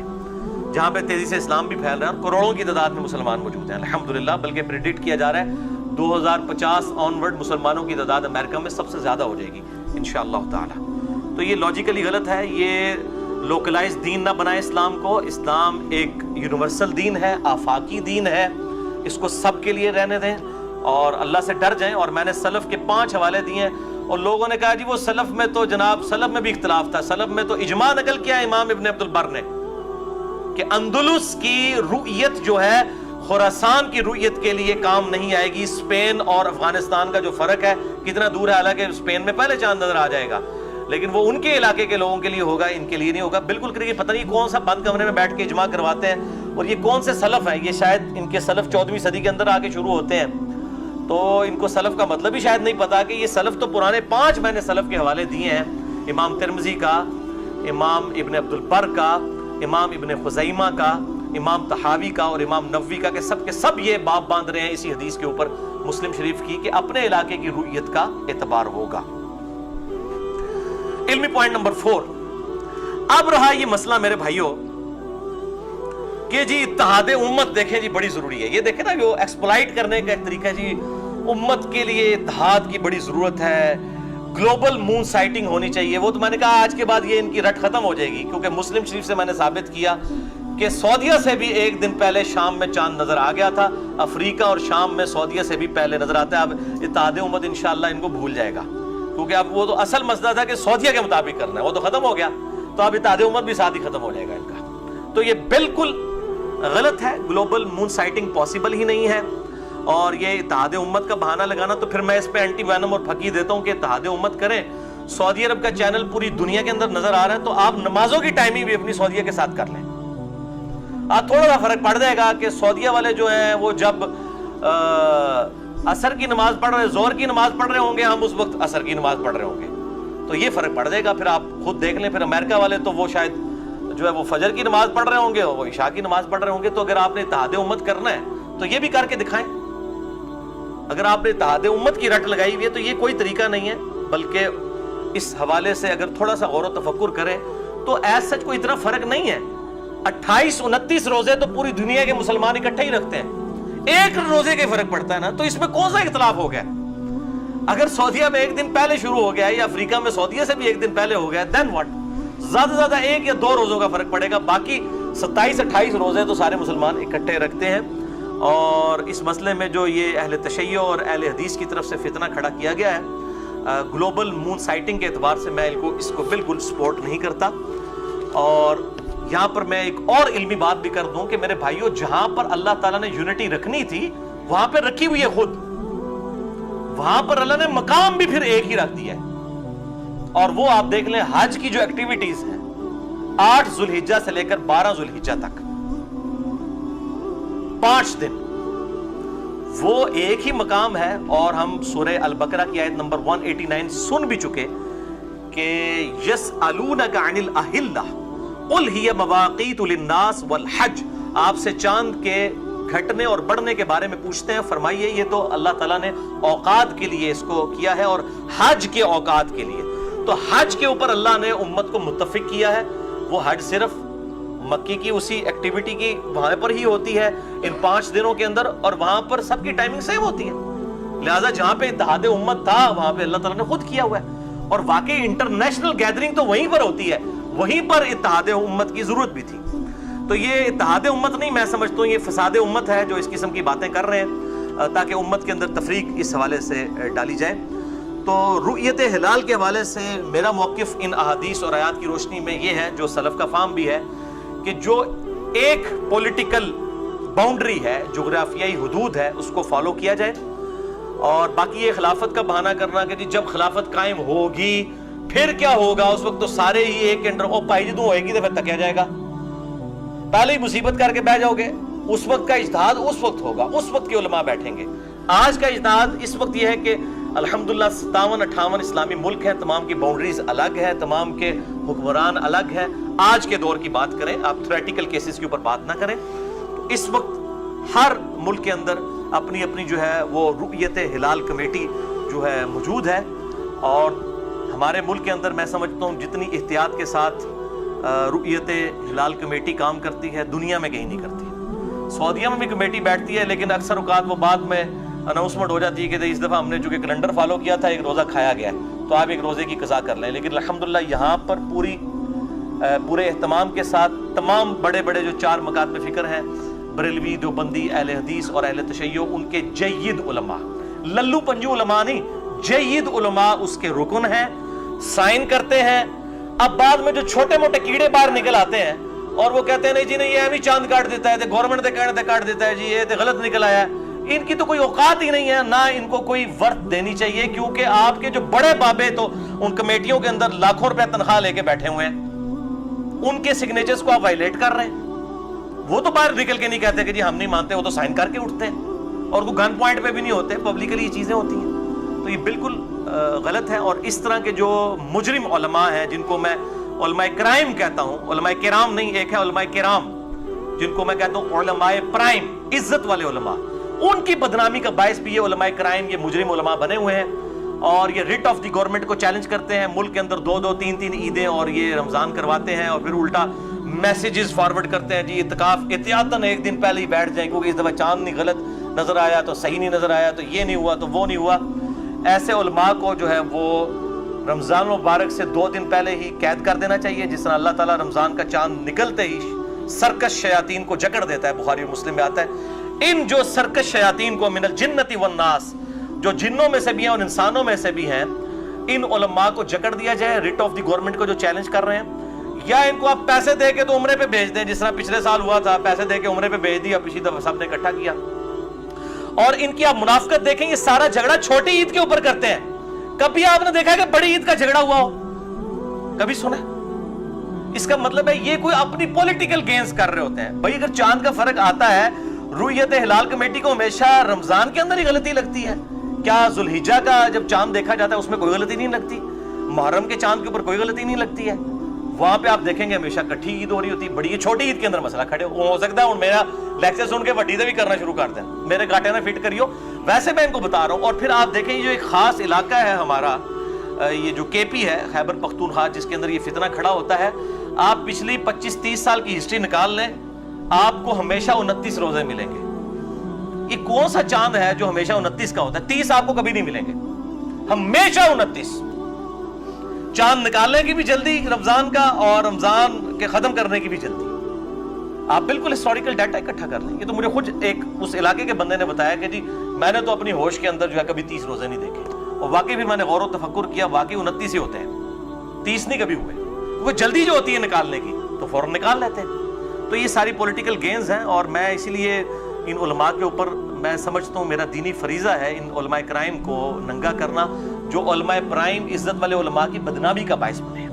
اور میں پھر وہی بات کروں گا کہ سورۃ الاعراف کی آیت نمبر 175 اور 176 میں اللہ تعالیٰ نے ان کو کتے کی مثال بیان کیا ہے علماء سوء کو. المستدرک للحاکم میں انٹرنیشنل نمبر کے مطابق 3258 نمبر حدیث ہے کہ یہ بلعام بن بعورہ کے بارے میں نازل ہوئی آیت سورۃ الاعراف آیت نمبر 175-176، جس میں آتا ہے کہ وہ بستی میں گر گیا، وہ جو عالم تھا، جب وہ علماء سوء میں شامل ہوا، اور وہ زبان ہانپتا رہتا ہے، کتا جس طرح سے زبان ہانپتا ہے، کوئی چیز ملے تب بھی ہانپے، نہ ملے تب بھی ہانپے، لالچ کی وجہ سے. علمی پوائنٹ نمبر 5، بھائیو جن علاقوں میں اور ملکوں میں چاند نظر نہیں آتا تو وہ اپنے سب سے قریبی علاقے کو فالو کریں ٹائم زون کے اعتبار سے، نہ کہ سعودیہ اور افریقہ اور پاکستان کی طرف دیکھیں. آپ تو زیادہ تر لوگ ویسے افریقہ کی طرف دیکھیں گے. بیڑ یہ شڑول چھوڑ دیتی ہے نا صحیح سند نال، صحیح مسلم شریف تو افریقہ اور شام کے اندر مدینہ سے بھی، مکہ سے بھی پہلے چاند نظر آ جاتا ہے. تو ان کو دیکھنے کی بجائے اپنے قریبی علاقوں کو دیکھیں. اور یہ جو ضد بنائی ہوئی ہے دیوبند اور اہل حدیث نے کہ ہم نے سعودیہ کو فالو کرنا ہے، اور وہ کہتے ہیں جی سعودیہ چونکہ پہلے نظر آ جاتا ہے تو ان کو تو آپ سعودیہ کی بجائے شام اور افریقہ کو فالو کرنا چاہیے. رہے پاکستانی جو بریلوی ہیں، وہ کہتے ہیں ہم نے پاکستان کو فالو کرنا ہے، تو وہ بھی عقل کے ناخن لیں، پاکستان کو، سعودیہ کو، افریقہ کو چھوڑیں، بلکہ جو آپ کے بالکل قریب ترین علاقہ ہے، جو بھی پڑتا ہے آپ کو، اس کے مطابق فالو کرنے کی کوشش کریں. باقی رہا قطبین کا مسئلہ، جہاں پہ 6 مہینے کا دن اور 6 مہینے کی رات ہوتی ہے، اس کے والے سے صحیح مسلم میں حدیث موجود ہے انٹرنیشنل نمبر کے مطابق. صحیح مسلم میں 7373 اور مشکات میں 5475، جو میں نے دجال کے اوپر لیکچر دیا تھا، مسئلہ 33 اس میں بھی بیان کی تھی کہ آپ صلی اللہ علیہ وآلہ وسلم نے فرمایا دجال جب دنیا میں آئے گا تو وہ 40 تک پھرے گا، 40 دن تک دنیا میں، جس میں سے پہلا دن جو ہے وہ سال کا ہوگا، دوسرا دن جو ہے وہ 1 مہینے کا ہوگا، تیسرا جو ہے وہ 1 ہفتے کا، اور پھر نارمل دن ہوں گے۔ تو صحابہ نے پوچھا ہم نمازوں کا کیا کریں گے؟ تو آپ نے فرمایا اسی اعتبار سے اندازہ مقرر کر لینا، یعنی گھڑیوں کے اعتبار سے۔ اور ابھی بھی آپ دیکھیں وہاں پہ گھڑیوں کے اعتبار سے ٹائمنگ سیٹ ہوتی ہے، اور دن کے وقت سورج بھی نظر آ رہا ہے، تو یہاں سے بھی جب پاکستانی فوجی گئے تو وہ عشاء کی نماز پڑھ رہے تھے اور سورج سامنے نظر آ رہا تھا۔ گھڑیوں کے اعتبار سے ٹائمنگ بنی ہوئی ہے، وہاں پہ گھڑیوں کو فالو کیا جائے گا۔ بہرحال یہ جتنے اجتہادی ایشو ہیں، چاہے وہ مون سائٹنگ ہو یا باقی، اس کے حوالے سے آپ اپنے دلائل ضرور سامنے رکھیں، لیکن کسی کے اوپر کفر کا فتویٰ نہ لگائیں، اس کو اسلام سے باہر نہ نکالیں، اور اس کو اجتہادی ایشو رہنے دیں، اور بخاری اور مسلم کی اس حدیث کو یاد کریں۔ انٹرنیشنل نمبر کے مطابق بخاری میں 4119 اور مسلم میں 4602۔ عبداللہ بن عمر کہتے ہیں غزوہ احزاب کے موقع پر جب بنو قریظہ نے بد عہدی کی اور حضرت جبرائیل کے ذریعے آپ صلی اللہ علیہ وسلم کو اللہ کا یہ حکم ملا کہ اب ان کو بد عہدی کی سزا دینی ہے، تو آپ صلی اللہ علیہ وآلہ وسلم نے فرمایا کہ عصر کی نماز کوئی نہیں پڑھے گا مگر بنو قریظہ کے قلعے کے پاس جا کر۔ تو صحابہ کرام وہاں سے روانہ ہوئے۔ اب وہ عصر کی نماز راستے میں اس کا ٹائم گزر گیا، غروب آفتاب کا وقت قریب تھا، تو بعض اصحاب نے راستے میں عصر کی نماز پڑھ لی، اور انہوں نے آپ صلی اللہ علیہ وآلہ وسلم کی تھیم کو فالو کیا کہ آپ کا مقصد تھا کہ جلدی پہنچ جانا، یہ نہیں تھا کہ نماز ہی چھوڑ دینی ہے۔ تو انہوں نے نماز پڑھ لی، دوسروں نے کہا نہیں ہم ظاہری الفاظ پہ عمل کریں گے، ہم وہاں جا کر نماز پڑھیں گے۔ وہاں جا کر انہوں نے نماز پڑھی، اور واپسی پر آپ صلی اللہ علیہ وسلم کے سامنے مقدمہ پیش کیا گیا کہ آپ بتائیں کہ یہ ٹھیک ہے یا وہ ٹھیک ہے۔ تو آپ صلی اللہ علیہ وسلم نے دونوں کے بارے میں کچھ بھی ارشاد نہیں فرمایا، دونوں ہی کو انڈورس فرمایا، کسی پر ناراضگی کا اظہار نہیں فرمایا، حالانکہ بالکل 180 ڈگری کام کیا تھا۔ ایک نے نماز قضا کر کے پڑھی، انہوں نے ظاہری الفاظ کے اوپر عمل کیا، اور دوسروں نے تھیم کو فالو کیا۔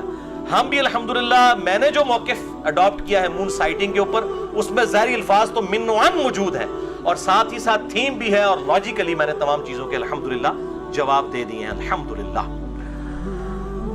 اب میرے بھائیوں اگلے پوائنٹس ڈسکس کریں گے، لیکن ان کو ڈسکس کرنے سے پہلے ایک دفعہ دروشی پڑھ لیجیے۔ اللہم صلی علی محمد وعلی آل محمد کما صلیت علی ابراہیم وعلی آل ابراہیم انک حمید مجید، اللہم بارک علی محمد وعلی آل محمد کما بارکت علی ابراہیم وعلی آل ابراہیم انک حمید مجید۔ سب ٹاپک نمبر 2، روزے کی ڈیفینیشن، روزہ توڑنے والے کام اور کن کاموں سے روزہ نہیں ٹوٹے گا۔ میرے بھائیو الصوم عربی زبان کے اندر کہتے ہیں رک جانے کو، کسی کام سے رکنے کو، اور شریعت کی اصطلاح میں طلوع فجر یعنی ختم سحری، فجر کا وقت داخل ہونے سے لے کر غروب آفتاب تک نفسانی خواہشات اور خصوصاً کھانے پینے سے اور بیویوں سے ازدواجی تعلق قائم کرنے سے رک جانا، یہ کہلاتا ہے الصوم، روزہ۔ اس حوالے سے ڈیٹیل ڈسکشن پچھلی دفعہ میں نے کی تھی، سورۃ البقرہ کا پورا رکوع نمبر 23 کور کیا تھا۔ اب روزہ جو ہے وہ کن کاموں سے ٹوٹتا ہے، اس حوالے سے سورۃ البقرہ کی آیت نمبر 183 سے 188 میں 187 نمبر آیت کے اندر میں نے پچھلی دفعہ ڈسکشن کی تھی، جس کا نتیجہ یہ ہے کہ مینلی 2 چیزوں سے روزہ ٹوٹ جائے گا۔ نمبر 1 کھانا پینا یا جسم میں کوئی چیز داخل کرنا، خواہ وہ ٹیکے کی شکل میں رگ میں ہو یا کھال میں ہو یا معدے میں کوئی چیز ٹپکا دی جائے، اور نمبر 2 بیویوں کے ساتھ ازدواجی تعلق کو قائم کرنا۔ اور صحیح بخاری میں اس کو سپورٹیو ایک تعلیقاً روایت موجود ہے، جس کی صحیح اسناد المصنف ابن ابی شیبہ میں اور باقی کتابوں میں آپ کو مل جائیں گی۔ بہرحال بخاری میں امام بخاری 1938 نمبر حدیث کی ہیڈنگ میں یہ لے کر آئے ہیں۔ ابن عباس کا قول، وہ فرماتے ہیں کہ روزہ جسم میں کوئی شے داخل کرنے سے ٹوٹے گا، کوئی شے نکالنے سے نہیں ٹوٹے گا۔ بالکل ایک کیٹاگوریکل ڈیسیژن انہوں نے کر دیا، کوئی چیز نکلے گی اس سے روزہ نہیں ٹوٹے گا، پیشاب نکلا یا کہہ کسی کو آ گئی، اسی طریقے سے خود بخود احتلام نائٹ فال والا مسئلہ ہو گیا، اس حوالے سے روزہ نہیں ٹوٹے گا۔ البتہ ایک ایکسیپشن ہے جو عورتوں کے مینسز کے حوالے سے ہے، وہ روزہ اسی وقت ٹوٹ جائے گا اور اس کی قضا جو ہے وہ بعد میں کرنی ہوگی۔ تو اس حدیث کے تحت کہ جسم میں چیز داخل کرنے سے روزہ ٹوٹ جائے گا، ٹیکا ہو، ڈرپ ہو، یا بلڈ ڈونیشن ہو، خون کسی کو دینا ہو، کسی نے یعنی خون لگوایا اپنے جسم کے اندر، یا سگریٹ پینا ہو، ان سب چیزوں سے روزہ ٹوٹ جائے گا۔ البتہ ایک تھوڑی سی آسانی ایکسیپشن کے طور پر اگر دی جا سکتی ہے تو جو دمے کے دائمی مریض ہیں ان کے لیے انہیلر کا جو ایشو ہے، باقی جو وقتی طور پہ مریض ہیں ان کے لیے تو ہے کہ وہ روزہ چھوڑ دیں اور اس کو جو ہے وہ نہ رکھیں، اس کی جگہ فدیہ دے دیں، وہ انشاءاللہ اگلی دفعہ آئے گا۔ جو ورس کنڈیشن ہے یا کسی کو وقتی طور پر کوئی روزہ جو ہے وہ چھوڑنا پڑ گیا یا توڑنا پڑ گیا تو بعد میں اس ایک روزے کی قضا کر لے۔ لیکن جو یہ دائمی مریض ہیں جن کو سانس کا مسئلہ ہے، دمے کا پرابلم ہے اور وہ انہیلر یوز کرتے ہیں، ان کے لیے ایک ایکسیپشن اجتہاداً دی جا سکتی ہے اس حدیث کے تحت جو بخاری اور مسلم دونوں میں ہے، مشکات میں ہے 3724، کہ آپ صلی اللہ علیہ وآلہ وسلم جب بھی کسی صحابی کو کوئی پوسٹ دے کر گورنر بنا کر، خصوصاً اس میں آتا ہے معاذ بن جبل اور ابو موسیٰ اشعری کو بھیجا اور اس کے علاوہ بھی باقی اصحاب کو بھیجتے تو ان سے 3 باتیں ارشاد فرماتے ہیں۔ نمبر 1، لوگوں کے لیے آسانی پیدا کرنا، تنگی نہ کرنا۔ نمبر 2، خوشخبری سنانا، نفرت نہ دلانا۔ نمبر 3، اتفاق رکھنا، اختلاف نہ کرنا۔ لیکن یہ اتفاق جو ہے وہ جھوٹ کی بنیاد پہ نہیں ہونا چاہیے، علمی دلائل کی بنیاد کے اوپر۔ یہ نہ ہو کہ وہ اتفاق کے چکر میں آپ توحید کے اوپر بھی، ختم نبوت کے اوپر بھی کمپرومائز کر لیں، یہ وہ اتفاق نہیں ہے، وہ فساد ہے۔ تو اس حدیث کے تحت انہیلر والا جو ایشو ہے اس کے اوپر علماء کی 2 رائے ہیں، اور میں بھی یہ سمجھتا ہوں کہ جو علماء کہتے ہیں کہ روزہ نہیں ٹوٹتا وہ رائے زیادہ مضبوط ہے، کیونکہ ایک پرماننٹلی ایک بندے کے ساتھ ایشو لگا ہے۔ اور اگر وہ کہتے ہیں روزہ ٹوٹ جاتا ہے، پھر جن لوگوں کا یہ موقف ہے کہ انہیلر سے روزہ ٹوٹتا ہے، ان کو پھر بالکل میدان عمل میں اتر کے یہ کہنا چاہیے کہ جو دمے کے مریض اور انہیلر یوز کرنے والے مریض ہیں ان پہ روزہ فرض ہی نہیں ہے، وہ صرف فدیہ دیا کریں، تو پھر ان کا اجتہاد مکمل ہوگا۔ میں ان کے ساتھ ہوں، جرت کریں یہ کہیں پھر کہ ان پہ روزہ نہیں، جرت کر کے کہیں نا، جب وہ انہیلر والا ایشو ہے تو وہ کبھی بھی روزہ نہیں رکھ سکتا کیونکہ اس کے ساتھ پرابلم رہتا ہے کنٹینیوسلی، تو یہی کہیں کہ پھر وہ روزہ نہ رکھے، فدیہ دے، تو بالکل یہ اجتہاد بھی انڈورس ہوگا، اس کے اوپر کوئی فتویٰ نہیں ہوگا اگر کوئی اجتہاد کے ساتھ یہ معاملہ کرتا ہے۔ اسی کانٹیکسٹ میں جو خون دینا ہے، ڈونیٹ کرنا ہے، بلڈ کوئی دے کسی کو، اپنا خون نکالے، تو ظاہر ہے وہ نکل رہا ہے، اور وہ ابن عباس کا قول ہے کہ نکلنے سے کوئی چیز روزہ نہیں ٹوٹے گا۔ تو اس حوالے سے بخاری اور مسلم کی ایک حدیث ہے مشکات میں 2002 کہ ابن عباس کہتے ہیں کہ نبی صلی اللہ علیہ وآلہ وسلم احرام کی حالت میں بھی اور روزے کی حالت میں بھی الحجامہ یعنی پچھنے لگوایا کرتے تھے، جسے ہم کپنگ کہتے ہیں، یہ طریقہ علاج ہے جس میں خون نکالا جاتا ہے۔ تو روزے کی حالت میں آپ صلی اللہ علیہ وآلہ وسلم خون نکلوا لیا کرتے تھے، تو بلڈ ڈونیشن بھی اسی کے اندر آئے گی، اگر خون نکال لیا جائے جسم سے تو روزہ نہیں ٹوٹے گا۔ البتہ اس میں ایک ایکسیپشن ہے، وہ صحیح بخاری میں حدیث ہے مشکات میں 2016 کہ انس بن مالک سے پوچھا گیا کہ آپ لوگ روزہ دار کے جو پچھنے لگوانے ہیں الحجامہ، اس کو نبی صلی اللہ علیہ وآلہ وسلم کے دور میں مکروہ کیوں جانتے تھے؟ تو انس بن مالک نے کہا کہ ہم اسے مکروہ نہیں جانتے تھے، یہ بالکل ٹھیک ہے، ہاں مگر کمزوری کے سبب، اگر کسی کو یہ خطرہ ہو کہ وہ جب بلڈ ڈونیٹ کرے گا تو اتنی کمزوری ہو جائے گی کہ بلڈ پریشر اس کا ڈراپ ہو جائے گا اور روزہ نبھا نہیں سکے گا، تو ایک حدیث میں آتا ہے کہ آپ صلی اللہ علیہ وآلہ وسلم نے بھی پچھنے لگوانے کے بعد روزہ افطار کر لیا۔ اگر کمزوری والا معاملہ ہو تو پھر آپ روزہ توڑ سکتے ہیں اور اس کی ایک قضا کریں گے، اس میں کوئی گناہ بھی نہیں ہوگا، ظاہر مجبوراً کسی کو بلڈ ڈونیٹ کیا جاتا ہے۔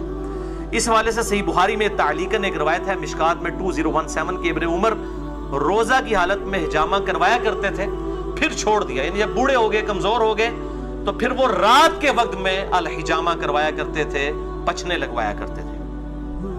اب اسی پہ جو کہہ والا ایشو ہے، وامٹنگ کا، الٹی کر دینا جسے ہم کہتے ہیں اپنی مادری لینگویج میں، وہ بھی ہوگا کہ اگر کسی پہ کمزوری طاری ہو جائے الٹی کرنے کے بعد تو ٹھیک ہے، وہ روزہ اپنا اسی وقت کھول لے، بعد میں ایک قضا کر لے، اور اگر اس کو خود بخود جو الٹی آئی ہے، کہہ آئی ہے، اس کے بعد وہ روزہ چلا سکتا ہے، چلائے، کوئی روزہ نہیں ٹوٹے گا، کیونکہ جسم سے چیز باہر نکلی ہے۔ صحیح بخاری 1938 کی ہیڈنگ تعلیقاً کہ نکالنے سے کوئی چیز روزہ نہیں ٹوٹے گا۔ کہہ کا مسئلہ جو ہے جامع ترمذی، سنن ابی داؤد اور مشکات میں 2008 ہے کہ نبی صلی اللہ علیہ وسلم کو ایک دفعہ کہہ آئی تو آپ نے روزہ افطار کر لیا، یعنی کھول لیا، قے آئی تو روزہ کھول لیا کمزوری کے سبب. یہ کمزوری کا لفظ میں کیوں بول رہا ہوں؟ کیونکہ صحیح بخاری میں موجود ہے تعلیقاً 1938 کی ہیڈنگ کے اوپر حضرت ابو ہریرہ کہتے ہیں جب کوئی شخص قے کرے تو روزہ نہیں ٹوٹتا کیونکہ اس سے تو چیز باہر آتی ہے اندر نہیں جاتی. اور ابن عباس کا بھی قول ساتھ موجود ہے کہ روزہ ان چیزوں سے ٹوٹتا ہے جو جسم کے اندر داخل کی جاتی ہیں، نہ کہ ان چیزوں سے جو باہر نکالی جاتی ہیں. ان کی پوری اسناد مصنف ابن ابی شیبہ میں اور باقی کتابوں میں موجود ہے، بخاری میں بھی تعلیقاً موجود ہے. البتہ وہ حدیث جو پبلک میں مشہور ہے وہ بڑی کمزور ہے. ترمذی، ابو داؤد اور ابن ماجہ میں مشکات میں 2007 کہ آپ صلی اللہ علیہ وآلہ وسلم نے فرمایا جو شخص خود جان بوجھ کر قے کرے انگلی ڈال کے اس کا روزہ ٹوٹ گیا، اب وہ اس کی قضا بھی کرے گا. اور جس کو خود بخود آ جائے، یعنی خود نہیں اس نے کی ہے، آٹومیٹیکلی آ گئی طبیعت کی خرابی کی وجہ سے، تو اس کا روزہ نہیں ٹوٹے گا.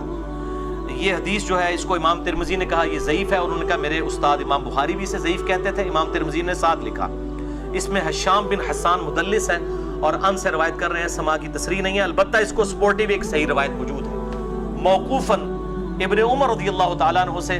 المصنف ابن ابی شیبہ میں انٹرنیشنل نمبر کے مطابق 9188 ابن عمر رضی اللہ تعالیٰ عنہ فرماتے ہیں جو شخص جان بوجھ کر قے کر دے، یعنی جان بوجھ کے انگلی ڈال کے، تو وہ شخص پھر اپنا روزہ افطار اسی وقت کر لے، اس کا روزہ ٹوٹ گیا. اور جس کو خود بخود قے آ جائے تو وہ اپنا روزہ کنٹینیو کر سکتا ہے. لیکن وہ بھی اگر کمزوری آ گئی تو وہ آپ حدیث سن چکے، آپ صلی اللہ علیہ وسلم کے ساتھ ایسا معاملہ ہوا. تو اگر کسی کو صبح ہی الٹی آ گئی ہے اور روزہ جو ہے وہ 15-16 گھنٹے کا، اس کو پتا پیٹ تو خالی ہو گیا، میرے تو بھوکنا کم ہو جائے گا، تو وہ کھول لے روزہ. پھر اس کو اجازت ہے قے والے کو کہ وہ روزہ نہ رکھے، اور اگر وہ چلانا چاہتا ہے تو چلائے، وہ روزہ شمار ہوگا. اسی طریقے سے بعض اوقات سحری کے بعد کھٹے ڈکار وغیرہ آ جاتے ہیں، تھوڑی سی الٹی گلے میں آئی، منہ میں آئی، پھر واپس چلی گئی، اس سے بھی روزہ نہیں ٹوٹے گا. البتہ عورتوں کو جو مینسز والا ایشو ہے اس پہ اجماع ہے کہ اسی وقت روزہ ٹوٹ جائے گا، چاہے افطاری سے 1 منٹ پہلے بھی اگر ایسا معاملہ ہوا تو روزہ اس کا ٹوٹ گیا، اس ایک روزے کی قضا کرنی ہوگی. البتہ جو احتلام والا ایشو ہے نائٹ فال کا مردوں کے ساتھ، اس کی وجہ سے روزہ نہیں ٹوٹے گا. اور اسی طریقے سے اگر کوئی جنبی حالت میں کسی نے صبح کی ہے تو بخاری مسلم میں حدیث میں انشاءاللہ اگلی دفعہ بیان بھی کروں گا کہ وہ بغیر غسل کیے سحری کھا کے روزہ رکھ سکتا ہے، اور فجر کا وقت داخل ہونے کے بعد بھی غسل کر سکتا ہے. آپ صلی اللہ علیہ وآلہ وسلم سے یہ چیز ثابت ہے. البتہ اگر مشت زنی والا ایشو ہوگا ہینڈ پریکٹس کا، جو مسئلہ نمبر 155 میں میں نے ڈیٹیل سے سیکس کے ایشوز بیان کیے، تو وہ روزہ توڑ دیں گے. اور اس پہ اب 2 رائے ہیں، کچھ کہتے ہیں کہ وہ 60 روزوں والا کفارہ ادا کریں گے، اور بعض کہتے ہیں نہیں، اس کے بدلے ایک قضا کی جائے گی. اور یہی موقف جو ہے وہ مضبوط ہے. ظاہر ہے کہ اس کو اس کے ساتھ کمپیئر کرنا جو ہے وہ زیادتی ہے، یہ اس انٹینسٹی کا معاملہ نہیں ہے. اب دوسری مین چیز جو سورۃ البقرہ کی 187 نمبر آیت میں آئی کہ دوسری جو مین چیز جس سے روزہ ٹوٹ جائے گا وہ بیویوں کے ساتھ ازدواجی تعلق والا معاملہ ہے. اسی کانٹیکسٹ میں بخاری اور مسلم میں حدیث ہے، مشکات میں 2000 نمبر ہے اس کا، کہ عائشہ رضی اللہ تعالیٰ عنہ کہتی ہیں کہ آپ صلی اللہ علیہ وآلہ وسلم روزہ کی حالت میں اپنی بیویوں کا بوسہ بھی لیا کرتے تھے اور گلے بھی لگا لیا کرتے تھے، لیکن آپ صلی اللہ علیہ وسلم تم سب سے زیادہ اپنی خواہش پر قابو رکھنے والے تھے. یعنی وہ اس سے زیادہ پھر آگے نہیں جاتے تھے کہ اگر کوئی اس سے بھی آگے چلا گیا اور ازدواجی تعلق قائم کیا پھر تو روزہ ٹوٹ گیا. تو یہ پرسن ٹو پرسن پھر ویری کرے گا. سنن ابی داؤد میں حدیث ہے مشکات میں 2006 ایک آدمی نے آ کر آپ صلی اللہ علیہ وسلم سے پوچھا کہ کیا میں روزہ کی حالت میں اپنی بیوی کے ساتھ جو ہے وہ گلا لگانے والا معاملہ کر سکتا ہوں؟ تو آپ صلی اللہ علیہ وسلم نے اجازت دے دی. پھر ایک اور شخص آیا، اس نے یہی سوال کیا، آپ نے اجازت نہیں دی. اور حضرت ابو ہریرہ کہتے ہیں پہلا شخص جس کو اجازت دی تھی وہ بوڑھا شخص تھا، اور جو دوسرا تھا وہ جوان تھا، اس کو آپ صلی اللہ علیہ وآلہ وسلم نے اجازت نہیں دی. تو اب یہ ڈیپینڈ کرتا ہے، بوڑھا جوان ہونا بھی ضروری نہیں ہے، کہ جو شخص اس حوالے سے قابو رکھ سکتا ہے اس کے لیے اجازت ہے، جو نہیں رکھ سکتا اس کے لیے پھر اجازت نہیں ہوگی. اب میرے بھائیوں اسی کانٹیکسٹ میں کچھ ایسے اعمال ہیں کہ جو روزہ کی حالت میں کر سکتے ہیں، اور کچھ ایسے ہیں جن کو کرنے سے روزہ نہیں ٹوٹے گا. وہ بھی سن لیجئے. بخاری اور مسلم کی متفق علیہ حدیث ہے مشکات میں 2003 کہ جو شخص بھول کر کھا پی لے تو وہ اپنا روزہ پورا کرے، کیونکہ اسے اللہ نے کھلایا اور پلایا. لیکن یہ جو ساتھ بیٹھے ہوئے ہیں نا، ان کی ذمہ داری ہے کہ اس کو یاد کروائے کہ بھائی تو روزہ رکھے ہے. بعض لوگ کہتے ہیں نہیں جی کھانے دیں اس کو، خیر ہے بیچارہ اس کو اللہ کھلا رہا ہے کھلا، نہیں نہیں، فوراً بتائیں، شرعی حکم اس کو بتائیں کہ تیرا روزہ ہے، اور وہ روزہ پھر وہ جس طرح اس کو پتا چلے گا اسی وقت اس کے منہ میں بھی جو لقمہ ہے اس نے پھینک دینا ہے. وہ ایک دانہ بھی اگر اندر لے گیا چاولوں کا یا پانی کا تھوڑا سا گھونٹ بھی، تو اس کا روزہ پھر ختم ہو جائے گا. یہ بالکل یاد رکھیں. اسی طریقے سے سنن ابی داؤد اور الموطا امام مالک میں حدیث ہے مشکات میں 2011 کہ ایک صحابی کہتے ہیں کہ میں نے نبی صلی اللہ علیہ وسلم کو مقام عرج پر پیاس اور گرمی کی وجہ سے روزہ کی حالت میں سر مبارک پر پانی ڈالتے ہوئے دیکھا ہے. یعنی اگر کسی کو روزہ لگ رہا ہے تو یہ سنت ہے کہ بار بار نہا کے روزے کو ٹھنڈا کیا جائے. اور ادھر جو مولوی ہیں انہوں نے شامت اٹھائی ہوتی ہے اعتکاف والوں کی، اور ان کو بالکل گندا مندہ کر کے اعتکاف میں بٹھایا ہوتا ہے. وہ کہتے ہیں جی جو پہلے دن آپ نے کپڑے پہنے یہی 10 دن پہن کے رکھنے ہیں، کوئی ناخن نہیں کاٹنے، غسل فرض کے علاوہ غسل نہیں کرنا، کیونکہ آپ مسجد سے باہر نہیں نکل سکتے بغیر مجبوری کے، تو وہ تو اعتکاف ٹوٹ جائے گا. تو یہ مسجد کی باؤنڈریز میں وہ فنائے مسجد جو ہے، جو غسل خانے ہیں اور ٹائلٹس ہیں، یہ فنائے مسجد کی باؤنڈریز میں شمار ہے شرعی احکام سے. بلکہ بخاری اور مسلم میں موجود ہے نبی صلی اللہ علیہ وسلم تو سیدہ صفیہ کو اپنے گھر تک چھوڑنے کے لیے گئے تھے اعتکاف کی حالت میں. اپنے گھر آ کے کھانا بھی کھا سکتے ہیں، اعتکاف نہیں ٹوٹے گا، بل اور کوئی فالتو کام نہ کیے جائیں. تو اسی طریقے سے اگر کوئی غسل کرتا ہے گرمی کی وجہ سے تو سنت ہے، کوئی ایسا مسئلہ نہیں، کر سکتے ہیں. بلکہ اب تو الیاس قادری صاحب نے بھی اپنا فتویٰ واپس لے لیا ہے. وہ کہتے ہیں جی فتاویٰ رضویہ شریف کی ایک جلد اب چھپ گئی ہے، اس میں اعلیٰ حضرت کا بھی فتویٰ ہے کہ معتکف جو ہے وہ ضرورت کے بغیر بھی غسل بھی کر سکتا ہے، وضو بھی کر سکتا ہے. تو اب دعوت اسلامی والوں نے بھی اجازت دے دی ہے. پہلے انہوں نے وہ اسی طریقے سے گندا کر کے لوگوں کو بٹھایا ہوتا تھا اور یہ اسی طریقے سے معاملے چل رہے ہوتے تھے. حالانکہ مطلب احادیث پہلے سے موجود ہے، لیکن جب بزرگوں کی کتابیں ڈسکور ہوتی ہیں، دریافت ہوتی ہیں، پھر ان کو کہتے ہیں ہاں جی واقعی جی دیسی بھی لکھے ایسی جی، ٹھیک ہے نا. تو وہ پرائرٹی تو بزرگ ہوتے ہیں.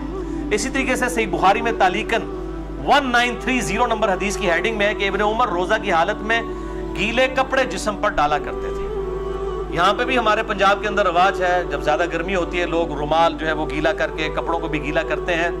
لیکن اس میں آپ اپنے کپڑے گیلے کریں. یہ لوگوں کے اوپر جو پانی پھینکتے ہیں اور کہتے ہیں کسی بڈھے تو پانی سوٹ ہوتے بارش ہوتی ہے، یہ بالکل غلط بات ہے. اس طریقے سے کسی کے ساتھ یہ کام نہ کریں. اپنے ساتھ ضرور آپ کرنا چاہتے ہیں کریں، اور ایسا معاملہ بھی نہ ہو کہ آپ نے اتنے باریک کپڑے پہنے ہیں کہ آپ ان کو بالکل گیلا کر لیں اور آپ کپڑوں میں ہی ننگے نظر آ رہے ہوں. یہ اس چیز کا بھی اہتمام کرنا چاہیے. جامع ترمذی، سنن ابی داؤد، سنن نسائی اور ابن ماجہ میں حدیث ہے مشکات میں 405 کہ آپ صلی اللہ علیہ وآلہ وسلم نے فرمایا روزہ کی حالت کے علاوہ ناک میں خوب پانی چڑھاؤ، غسل میں بھی اور وضو میں بھی، لیکن روزے کے علاوہ. کیونکہ روزے کی حالت میں اگر ناک میں آپ نے اوپر تک پانی پہنچایا تو اگر کسی کا غسل فرض ہے تو وہ بس نارملی ناک کو جتنا آسانی سے جاتا ہے اوپر تک، بہت اوپر نہ چڑھائے، کیونکہ اگر دماغ تک پانی پہنچ گیا اور حلق میں ایسا پہنچا کہ اندر چلا گیا، دونوں صورتوں میں روزہ ٹوٹ جائے گا. وضو، غسل، تیمم اور استنجا کے اوپر مسئلہ نمبر 42 میرا ahlsunnatpak.com ہماری ویب سائٹ پہ دیکھ سکتے ہیں. اب میرے بھائیوں کچھ اہم فقہی مسائل جلدی کور کر دوں. صحیح بخاری میں 1930 سے لے کر 1938 تک یہ جو کل 9 احادیث کی ہیڈنگز کے اندر امام بخاری تعلیقاً لے کر آئے ہیں، اور مکمل اسناد اس کی المصنف ابن ابی شیبہ میں موجود ہے بڑی ڈیٹیل کے ساتھ، اور اکثر چیزوں کے اوپر تو ان پہ اجماع ہے. نمبر 1 صحیح بخاری میں تعلیقاً ہے، عامر بن ربیعہ کہتے ہیں کہ نبی صلی اللہ علیہ وآلہ وسلم کو میں نے روزے کی حالت میں اتنی دفعہ مسواک کرتے دیکھا ہے کہ میں شمار بھی نہیں کر سکتا. تو روزہ دار مسواک بھی کر سکتا ہے، ٹوتھ برش بھی کر سکتا ہے، لیکن ٹوتھ پیسٹ سے اجتناب کرے. اس میں ٹیسٹ والا معاملہ ہے، اور اس کے ٹیسٹ کو مسواک کے اوپر قیاس نہ کرے. البتہ اگر کوئی ٹیسٹ والا معاملہ کر بھی لیتا ہے تو روزہ نہیں ٹوٹے گا، کیونکہ جب تک حلق سے نیچے نہیں جاتا روزہ ٹوٹے گا نہیں، بچنے میں عافیت ہے. صحیح بخاری میں تعلیقاً ابن مسعود کا قول ہے کہ روزہ دار کنگھی اور تیل بھی لگا سکتا ہے بالوں میں. صحیح بخاری میں تعلیقاً انس بن مالک کا قول ہے کہ روزہ دار سرما بھی لگا سکتا ہے آنکھوں کے اندر، لیکن آنکھوں میں دوائی نہ ٹپکائیں، کیونکہ دوائی وہ سیدھی گلے کے حلق تک پہنچتی ہے. صرف سرمے کا مسئلہ ہے یا پانی کا، وہ جائز ہے. صحیح بخاری میں تعلیقاً ابن عباس کا قول ہے کہ روزہ دار ہنڈیا کا ذائقہ بھی چکھ سکتا ہے. چکھنے اور کھانے میں فرق ہے. چکھنا جو ہے وہ زبان کی نوک کے اوپر ہوتا ہے، یعنی نمک مرچ کو چکھ کے پھر تھوک دے. صحیح بخاری میں تعلیقاً حسن بصری تابعی کا قول ہے کہ اگر حلق میں خود بخود مکھی چلی جائے کسی کے تو روزہ نہیں ٹوٹے گا. صحیح بخاری میں تعلیقاً عطا بن ابی رباح کا قول ہے کہ اگر کلی کر کے پانی ایک دفعہ گرا دیا جائے اس کے بعد جو تھوک میں نمی ہے حلق سے نیچے چلی جائے تو وہ روزہ نہیں توڑے گی، اور یہ مشکات میں 2018 پہ موجود ہے۔ بعض لوگ اتنے وہمی ہوتے ہیں، وہ جناب وضو کرنے کے بعد 10 دفعہ 20 دفعہ تھوکتے رہتے ہیں۔ ایک دفعہ تھوک دیا، اس کے بعد جو نمی ہے وہ اندر چلی گئی، اس کی وجہ سے روزہ نہیں ٹوٹے گا۔ اللہ تعالیٰ نے لا یکلف اللہ نفسا الا وسعها، اور اس حوالے سے یہ جو شیطان کی پیروی ہے، جو یہ بار بار جو لوگ اس حوالے سے کام کرتے ہیں۔ اب آخری ٹاپک نمبر 3 ہے، انشاءاللہ 5-7 منٹ میں کنکلوڈ ہوگا، باقی اگلے 5 ٹاپک اگلے ہفتے ڈسکس کریں گے۔ اور یہ ٹاپک نمبر 3 ہے روزوں کی قضا اور کفارے سے متعلق۔ بھائیو، 2 اصطلاحات ٹرمنالوجیز کو سمجھ لیجئے۔ نمبر 1 قضا، یعنی چھوڑے ہوئے روزے کے بدلے میں ایک روزہ رکھنا۔ نمبر 2 کفارہ، شرعی پلینٹی، یعنی سزا کے طور پر اگر کسی نے جان بوجھ کے روزہ توڑا ہے اس کے لیے سزا کیا ہے۔ ایک روزہ تو رکھے گا، باقی جو اس کے لیے سزا ہے۔ اور اس پر اجماع ہے کہ اگر مجبوراً کسی نے روزہ توڑا، کوئی بیماری کی وجہ سے اس کو ڈرپ لگوانی پڑ گئی، یا ٹیکا لگوانا پڑ گیا، یا کھانا پینا پڑ گیا، کوئی شوگر کا مریض تھا، تو اس کو پھر اس کے بدلے میں ایک ہی روزہ رکھنا ہوگا، یعنی قضا کرنی ہوگی، کفارہ نہیں دینا ہوگا۔ اسی طریقے سے عورتوں کے ساتھ حیض والا، مینسز والا ایشو ہوا، اس کے بدلے ایک ہی روزہ رکھیں گی۔ بخاری اور مسلم کی متفق علیہ حدیث ہے، مشکات میں 2032۔ اما عائشہ کہتی ہیں نبی صلی اللہ علیہ وسلم ہم عورتوں کو حیض کی حالت میں چھوڑے ہوئے روزوں کی قضا کا حکم دیتے تھے اور نمازوں کی قضا کا حکم نہیں دیتے تھے۔ تو روزوں کی قضا ان دنوں میں جو روزے چھوٹے ان کی قضا کرنی ہوگی، اور میں نے بتایا کہ افطار سے 1 منٹ پہلے بھی اگر کسی کے ساتھ ایسا معاملہ ہو گیا تو وہ روزہ اس کا وہ والا ٹوٹ جائے گا آٹومیٹیکلی۔ لوگ پوچھ رہے ہوتے ہیں، اور وہ ایک روزے کی قضا بعد میں کرے گی۔ اور اس قضا کے معاملے میں یہ لوگ کہتے ہیں نہیں جی وہ گرمیوں کے روزے گرمیوں میں ہی قضا کریں، اور جناب اگلے سال سے پہلے قضا کر لیں۔ ایسی کوئی شرط نہیں ہے اسلام میں۔ اگر کوئی شخص گرمیوں میں چھوٹے ہوئے روزوں کی قضا سردیوں میں بھی جا کے کر لے، لا یکلف اللہ نفسا الا وسعها، اور اس کی دلیل میں بخاری اور مسلم کی حدیث مشکات میں 2030۔ اما عائشہ کہتی ہیں کہ جب مجھ پر رمضان کے روزوں کی قضا ہوتی تو میں صرف شعبان میں وہ روزے قضا کیا کرتی تھی۔ اور راوی یحییٰ بن سعید کہتے ہیں آپ صلی اللہ علیہ وآلہ وسلم کی مشغولیت کی وجہ سے، یعنی ازدواجی تعلق کے اعتبار سے، چونکہ شعبان میں آپ صلی اللہ علیہ وسلم نفلی روزے رکھتے تھے تو اما عائشہ کو موقع مل جاتا تھا کہ وہ اپنے روزوں کی قضا کر لیں، کیونکہ بیوی جو ہے وہ خاوند کی اجازت کے بغیر نفلی روزہ نہیں رکھ سکتی۔ وہ حدیث ہے اگلی صحیح مسلم کی مشکات میں ہے 2031۔ آپ صلی اللہ علیہ وآلہ وسلم نے فرمایا کسی عورت کے لیے اپنے خاوند کی اجازت کے بغیر نفلی روزہ رکھنا جائز نہیں، اور نہ اس کی اجازت کے بغیر گھر میں کسی کو آنے کی اجازت دینا، یعنی کوئی بیوی کے جی میرا رشتہ دار ہے، خاوند کی اجازت کے بغیر نہیں، اور نفلی روزہ نہیں رکھے گی۔ اس سے یہ بات پتہ چلی کہ یہ جو پبلک میں مشہور ہے کہ میاں بیوی صرف رات کے وقت ازدواجی تعلق قائم کر سکتے ہیں، یہ بالکل باطل ہے۔ اما عائشہ تو کہہ رہی ہے کہ میں روزہ بھی نہیں رکھ سکتی تھی آپ صلی اللہ علیہ وسلم کی مشغولیت کی وجہ سے، تو دن کے وقت بھی ازدواجی تعلق قائم کرنا نہ صرف جائز بلکہ سنت مبارکہ ہے بخاری اور مسلم کے کانٹیکسٹ میں۔ اب دوسری صورتحال کہ کوئی جان بوجھ کر روزہ توڑ دے، ایسی صورت میں قضا کے ساتھ کفارہ بھی ہوگا۔ اس کانٹیکسٹ میں بڑی مشہور حدیث ہے بخاری اور مسلم کی مشکات میں 2004۔ ایک آدمی حضور صلی اللہ علیہ وآلہ وسلم کے پاس حاضر ہوا، کہا یا رسول اللہ صلی اللہ علیہ وسلم میں مارا گیا، میں نے روزے کی حالت میں اپنی بیوی کے ساتھ ازدواجی تعلق قائم کر لیا، روزہ میرا ٹوٹ گیا، میں کیا کروں؟ آپ نے فرمایا کہ کیا تیرے پاس کوئی غلام ہے کہ اسے آزاد کرے؟ یہ پہلا آپشن ہے، اور ترتیب بھی یہی ہوگی، یہ آپشنل نہیں ہے 3 میں سے 1 بلکہ یہی ترتیب ہوگی۔ میں نے کہا یا رسول اللہ نہیں ہے۔ فرمایا کیا تو 2 ماہ کے مسلسل روزے رکھ سکتا ہے؟ عرض کیا نہیں یا رسول اللہ صلی اللہ علیہ وسلم 2 ماہ کے نہیں رکھ سکتا، ہم بھی نہیں ظاہر رکھ سکتے۔ فرمایا کیا تم 60 مساکین کو کھانا کھلا سکتے ہو؟ اس سے یہ بات پتہ چلی کہ 60 مساکین ایکویلنٹ ہوئے 60 روزوں کے، تو مسکین کو پھر 1 وقت کا ہی کھانا کھلایا جائے گا، 2 وقت کا نہیں۔ یہ لاجیکل آنسر ہے۔ تو اس نے عرض کیا نہیں، تو فرمایا تم بیٹھ جاؤ۔ اتنے میں کوئی شخص جو ہے وہ کھجوروں کا بھرا ہوا ٹوکرا آپ صلی اللہ علیہ وسلم کے پاس تحفتاً لے کے آیا۔ آپ صلی اللہ علیہ وآلہ وسلم نے وہ جو ٹوکرا تھا اس کی وجہ سے آپ نے فرمایا کہ وہ روزہ توڑنے والا کدھر گیا، اور اس کو بلا کے کہا یہ ٹوکرا تو لے جا اور اس ٹوکرے کو مدینے کے غرباء میں تقسیم کر دے، تو روزے کا کفارہ ادا ہو جائے گا. تو وہ آگے سے کہنے لگ پڑا کہ اللہ کی قسم پورے مدینے میں مجھ سے بڑا غریب کوئی ہے ہی نہیں ہے, سب سے زیادہ غریب میں ہوں. تو آپ صلی اللہ علیہ وآلہ وسلم اتنا مسکرائے کہ آپ کی داڑھیں بھی ظاہر ہو گئیں, اور اس حدیث پہ مسکرانا بھی سنت ہے. اور آپ صلی اللہ علیہ وسلم نے فرمایا کہ جاؤ تم خود ہی کھا لو, تمہارے روزے کا کفارہ ادا ہو جائے گا. لیکن یہ خاص اس کے لیے ہے, یہ نہیں ہے کہ جو بھی روزہ توڑے تو کہ جی انہیں ہڈیاں کھجورا لے آ کے میں آپ کھانا شروع کر دیں کفارہ ادا ہو جائے گا, یہ اس کے لیے خاص تھا. اور اس حدیث میں امام بخاری نے انٹرنیشنل نمبر کے مطابق صحیح بخاری میں 1936 حدیث یہ لی ہے, اور اس پہ اپنا فہم لکھا ہے, باب باندھا ہے کہ اگر کوئی روزے کی حالت میں بیویوں کے ساتھ ازدواجی تعلق قائم کر لے تو اس کا کفارہ کیا ہے. اس کو امام بخاری نے عام حکم نہیں لیا کہ کوئی بھی کھا پی کے بھی روزہ توڑ لے تو اس کا کفارہ بھی یہ ہے. کھا پی کے روزہ توڑنے کا کفارہ یہ نہیں ہے, یہ ازدواجی تعلق والا معاملہ ہے, اور ظاہر ہے وہ بہت ایک ایکسٹریم چیز ہے کھانے پینے کے مقابلے کے اعتبار سے, لہذا اس کے لیول کی سزا تو اس میں نہیں دی جا سکتی.